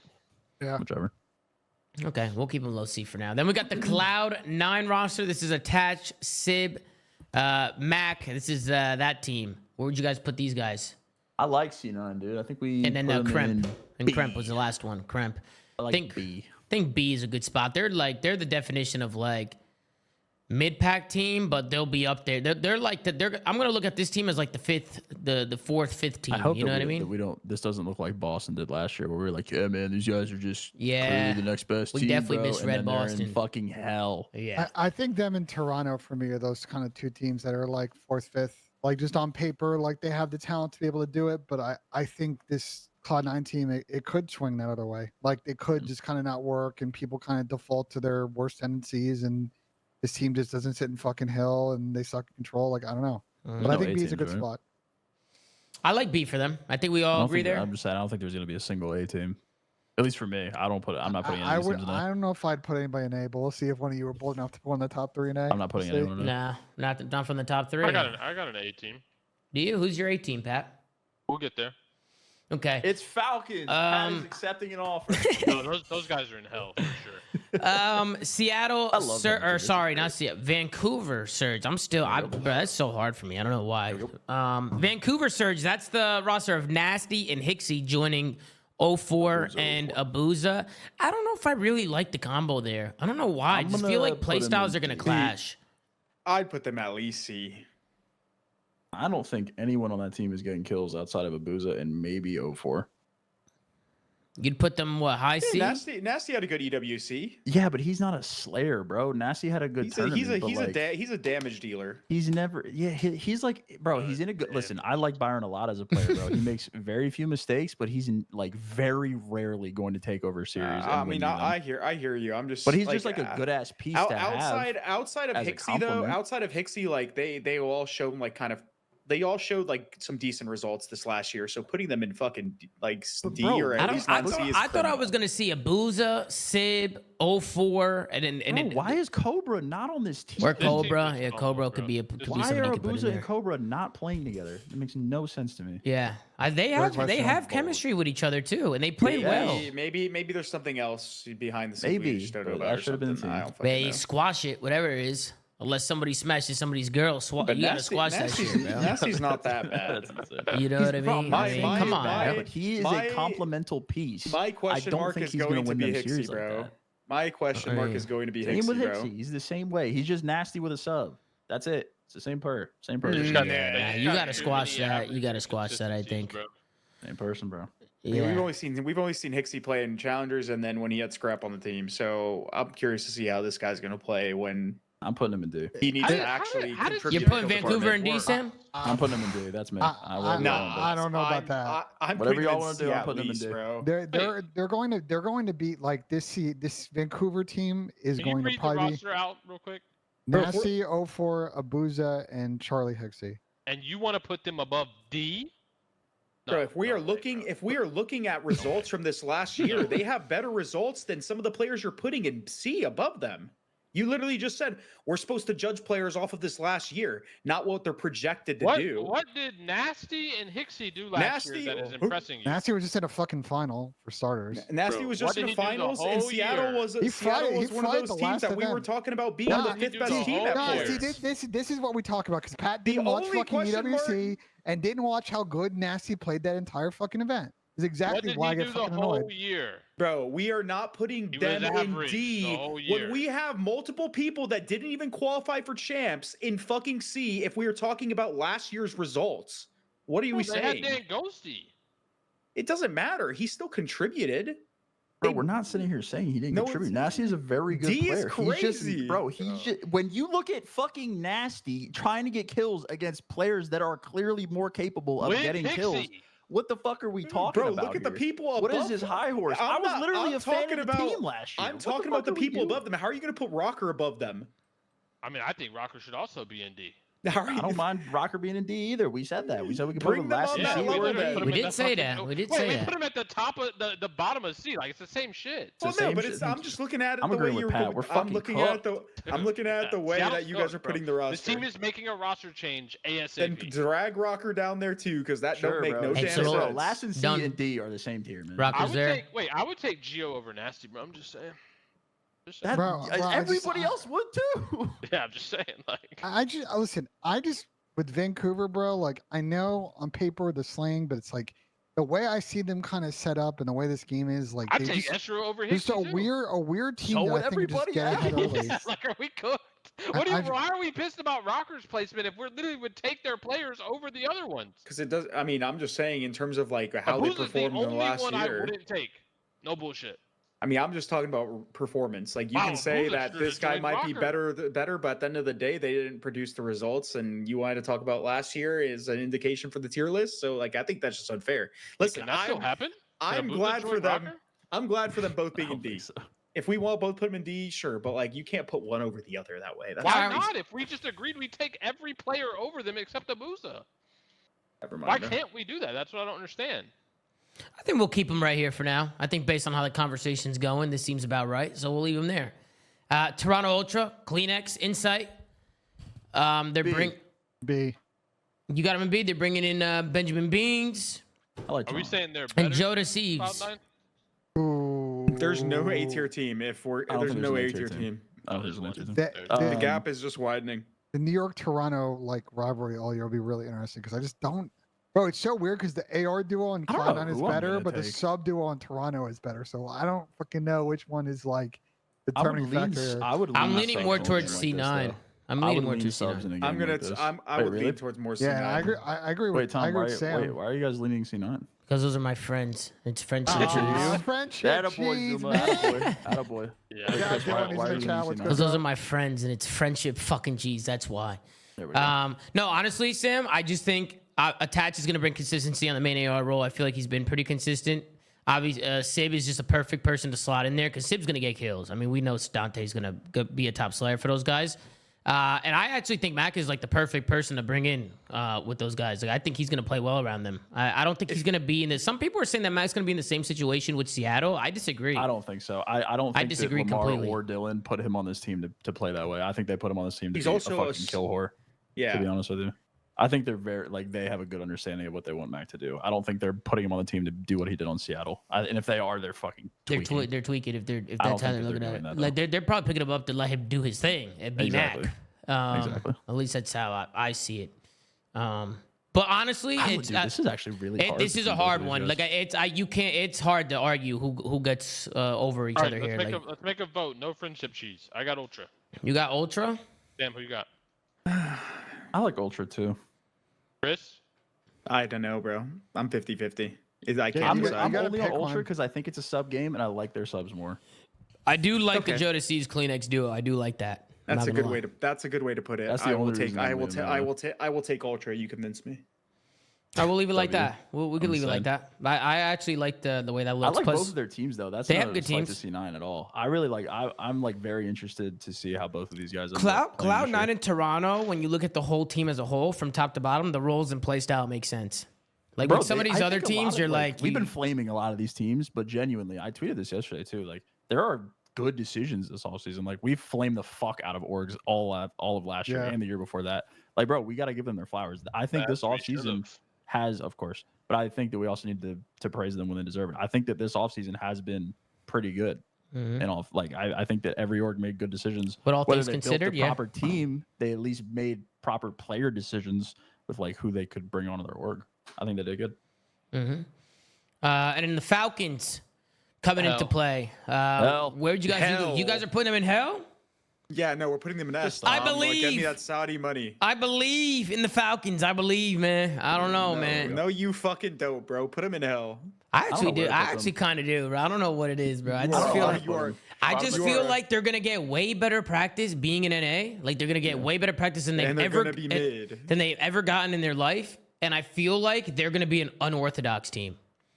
Like they're That's what gonna. I'm saying. I don't even know how to rank them, right? Like No, I don't. yeah, I it's almost kinda don't hard. even want to rank them because I like obviously talent wise, they're probably not going to stack up right away. But I don't. I'm know where not they're getting gonna any end up. Saudi money, by the way. I'm not They getting might, no be, they, might Saudi. be, they might end up okay in search. I'm just believing in the Cinderella story. I think it's a cool story. Like if they were to come in and do well, I think it would be a cool story. I think it would be like it would be insane if these guys came in and just start going crazy. That'd be nuts. And maybe that's just me like dreaming, you know. Right now I have them in hell. Do you guys want to keep them in I hell? think we just put them in D. I don't even. It's kind of What? hard. I It's mean, we kind could put of. them in hell. Do you guys want to put them in hell? Yeah, I think Yes! We don't know anything about these guys. I don't know to be anything honest. about them.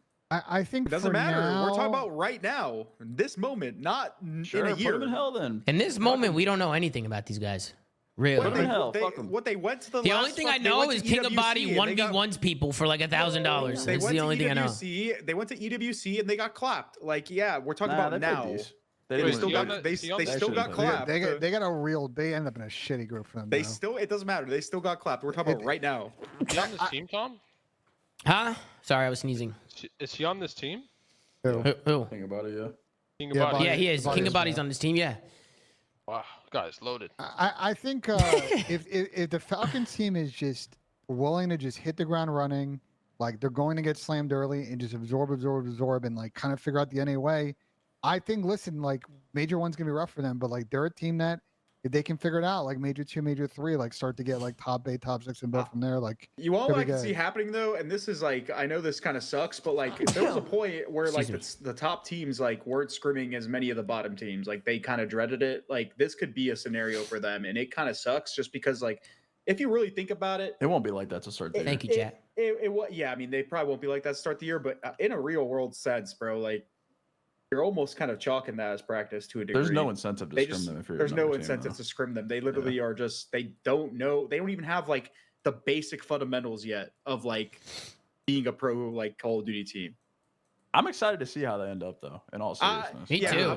Me too. If they do turn heads, it'll be great. But like I'm just like you know what I mean. So, that's why I'm reserving judgment because I genuinely like I don't even know how good or bad their players I'm not- are, I'm other not- than what I watched at EWC. It's gonna be I'm not exciting to watch them optimistic. play. I'm not optimistic, but I will happily be surprised if something changes. Yeah. All All right, let's move on to the top 3 teams. We have LA Thieves, Optic Texas, and Atlanta FaZe. I think we can all agree they're an S, except All for in maybe S. Pat. Honest. Except I for mean, Pat. obviously Atlanta FaZe is an S. Guys just won a championship. Look phenomenal. I can already hear him smiling. I love it. Coming right off the chip. This is the order I would have it, where it is out right now.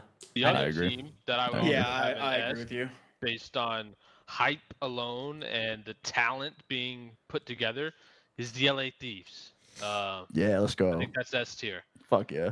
But if we're going off last year and we're going off their most recent performance, I just don't think I can put Optic in S, guys. I'm sorry. I Really? saw what I saw at EWC. They won champs, though, Pat. Yeah, but Tom, That doesn't count? That was a long time ago. That was a long Was time it? ago. It wasn't that didn't long win the ago. It was this esports year. World Championship. Bro, And so I got Optic in A tier. They're close though, Tom. I mean, arguably they could be bottom of S. I think you could argue that. But me personally, I got them top of A. I have Optic in the top of S. This is where I have them. Okay, well, shout out Pat, bro. I have And with Optic's the best this team, style man. of game, I don't know. I have Optic at the top of S just from start to finish. I thought they They're were the the best most. team. They were the best team, like the most consistent team. They're obviously the world champs this year. So, and they matched up really well No, against FaZe. whoa. They're not the world champs. They're the CDL champs. They're not the world champs. That's FaZe. Okay, whatever you say. So I would have them there just for that reason, just from start to finish, just like an overall consistency. And they matched up well against FaZe this year. So I just felt like they kind of had the better of FaZe this year. I don't remember what the actual record who? count Wait, was. FaZe ran their fucking Wait, pockets this FaZe year. ran their shit. What? Did they? Tom, you FaZe ran their Yes. pockets this year, baby. They beat Oh, them I'm for a faded. match. I feel like They every beat time them- I watch they- FaZe they playing beat them- Optic, they I'm beat them losing running- composure, bro. Every time. They beat them where it mattered, right? I think. Oh, it was did they beat 1 them and on- 7 they this beat them year. on champs? Oh shit. I They don't ran remember. their pockets. Yeah, they Tom. got- Yeah, they it was kinda- it was New York who It's- Optic ran, right? Yeah, they were running. New well- York was running Optic. That changes things a little bit That's for me what I'm now. saying, Tom. Tom, I tried to tell you, man. I mean, they're Atlanta hard, bro. FaZe, It's hard number one. to put Wait, these who did guys FaZe where they lose to? are. Who did FaZe lose to at champs? They lose to Optic there? Oh or no? shit, I'm faded for that. No, they lost don't know to why. they lost to Toronto, they're a hard counter. New York- Ultra? times? They're all They saying got knocked out by Ultra. Toronto. Yeah, New York and Toronto. Oh, New York and Toronto. Oh, Come damn. on, Chris, do you even watch? I don't remember, man. It's been a while. It's Exactly. bro. Exactly. It's been so long since COD champs. I agree with you. That's why Atlanta FaZe is number one. That's actually crazy how like these teams just like beat each other, but they can't like beat one or the other. If that makes sense, that's crazy. I mean, it's all matchups, I guess, at the end of the day. But Just a Damn. sorry Pokemon. every time I watch FaZe play Optic, I'm losing composure. Like every time, Wait, why? because I just feel like we make so many dumb mistakes against Optic. Like whenever, Still- when- but like they still force, win. they But they force were those. like pretty. They were like fairly. I mean, they played some banger maps, but I think like to me the big kind of difference between those two teams is search. Like that ended up being in control. I mean, either way, I think all these teams are all So- equal. Like, So they would you should have all it be like equal. this? Would you have FaZe, Optic, LA Thieves? Bro, I think with LA Thieves, we have to have them third just because they're a new LSU has to team. be third. Yeah. And we don't know how they're going to match up against these guys. So I think the give Optic biggest number argument one is 'cause they between won FaZe and champs. Optic, in my opinion. Well, I mean, if you're talking about matchups, it's FaZe. Like, but if you're just talking about overall success and like they're all equal, bro. That's the way I put it. The tier list is just tied, bro, at the top. Outside of Thieves, it's I tied mean, between these two. I guess I could agree with this, but I still think we should consider the A. But if we don't want, to, We could consider It- that. you Okay. and The for, like, consideration- They're the world denied. champs, man. I don't think we can do yeah. that. yeah, as to not give them a disservice, put them at the top. But if we're like actually talking about this objectively, like these teams are all like tied with each other for the most part. I mean, we don't know how Thieves is going to play, but like I'm going to assume they're all going to be able to beat each other. I mean, looking at it, this is like, go ahead, Ben. This is pretty hard to like judge it all based off. I mean, I look at the world champs as the top of S. I mean, that's the just how I esports look World at it. But Championship, I agree with you.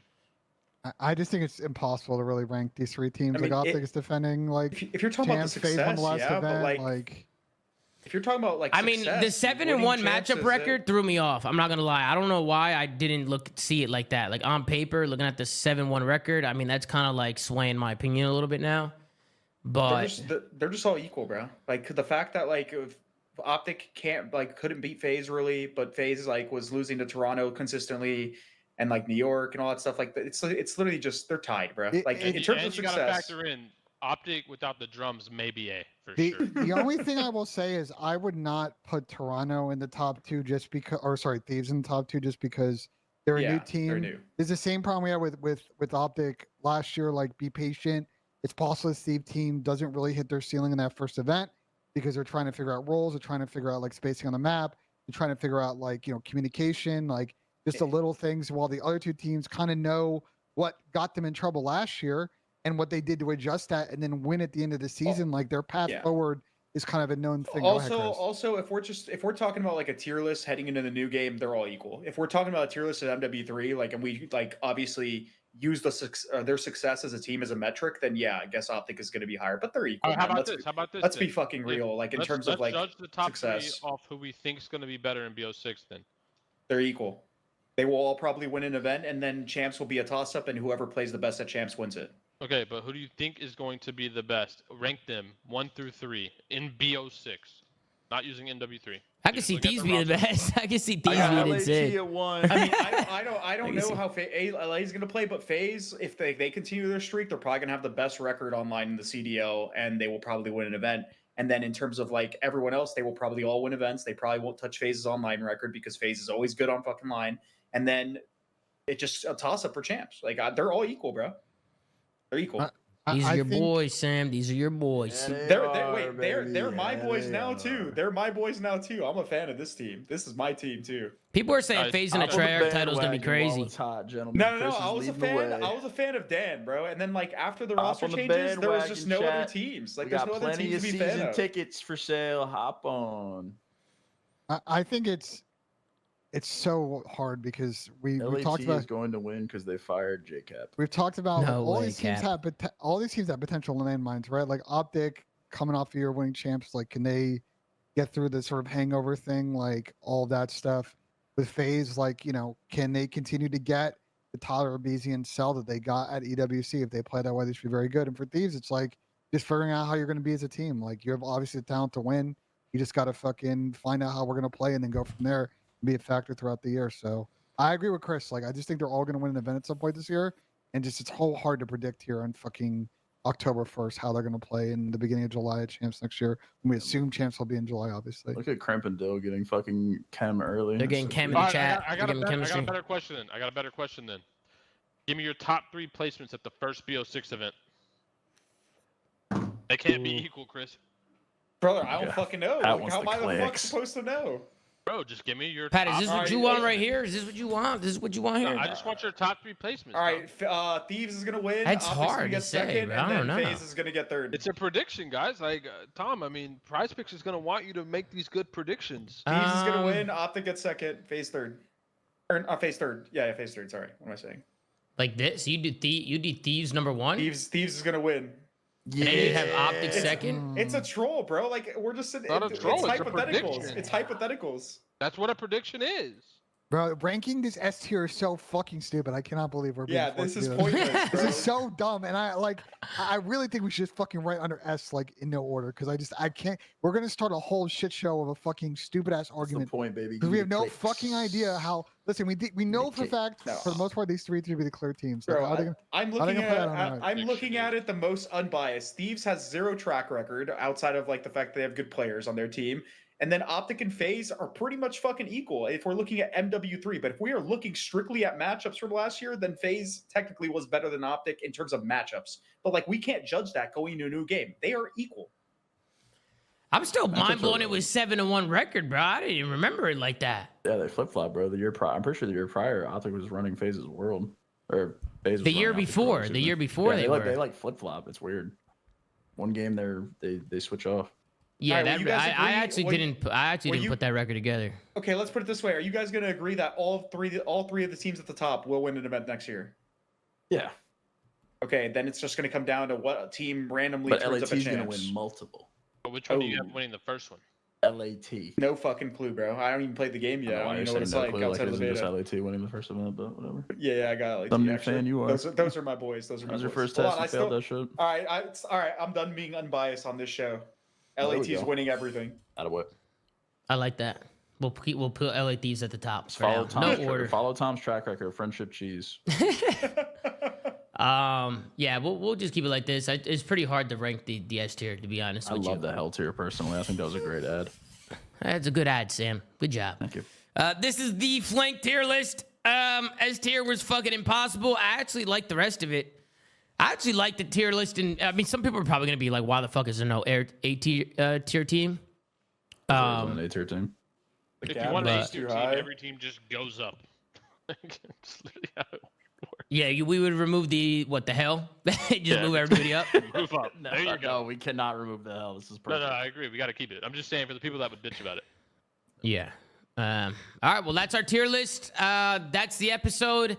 Hope you guys enjoyed. Obviously, we'll be back. When's the next time? We'll probably circle back. I'm sure a lot of these teams will be finalized here soon. I mean, the game drops here at the end of the month, so getting I'll be close, trying to man. do- We're getting close. Yeah, I'm trying Are to there like do. weird we- off-season interviews and stuff we wanted to do? Yeah, it's just Rostermania is kind of the frustrating part is like we have two big guests that want to come on, and one is on vacation, so I'm waiting for him to come back, and the other one has been just dealing with the Insano C9 roster situation. So just like kicking the can on two guests to come on and really talk about stuff. So we're gonna try and get them scheduled like before the game comes out. We got a few weeks, and we'll keep you guys posted on when we'll do the next show. But obviously, we'll run a couple, once the game comes out, and Tom and I are cooking up some interesting stuff for launch. I'm excited to talk about that maybe here soon. Yeah, obviously you guys know we always like to put together some tournaments as when the game first drops, and we've been talking to Robert Taylor and Shanice over at Activision, and we got a lot of cool stuff planned for you And guys. Stephanie as well. Shout out And Stephanie, shout out to Stephanie. Got a lot of cool stuff planned. Obviously, huge shout out to them because none of it would be possible without them. But super excited to announce what we're doing there. Got a lot of funding. We're gonna be doing some cool stuff, and can't wait to tell you guys. We're getting all that finalized pretty soon here. I mean, it's pretty much finalized. We're just working out some dates and stuff. But You and I gotta talk. We actually, it's like we gotta talk about the format. I'll call you after the show. Well, yeah, I'm sure most of you guys will know. It'll be a lot like the Flank Invitational, but we're just doing more this year. I mean, the goal is to do more tournaments, not just one or two. I want to do multiple. So that's the goal. And obviously, yes, I do want to make it as competitive as possible. I want every single CDL pro playing in it. So hopefully nobody backs out or declines. We got a really big prizing for these guys. So I expect them to show out. But we'll keep you guys updated on that. No respin cheese, of course. Everybody's spamming respin cheese. None of that. But yeah, Ben, you want to sink a putt or do you not got a putt? No, I don't putt in the off season. We talked about that. You don't putt in the off season? It's not your thing? Yeah. But guys, stay tuned. Obviously, just make sure you join the community on Twitter. It's pinned to my profile. And you guys can kind of get updated on kind of everything that's going on there. But of course, as always, thanks for watching. Make sure to like, comment, and subscribe. If you're watching on YouTube, go to anchor.fm/theflank. Check out audio sites Ron and go follow at the Flank on Twitter. Gert's doing a phenomenal job running socials per usual. As always, man, take care, brush your hair, and we'll see you guys next time on another episode of The Flank, man. Take it easy. Thanks for watching. Peace. Get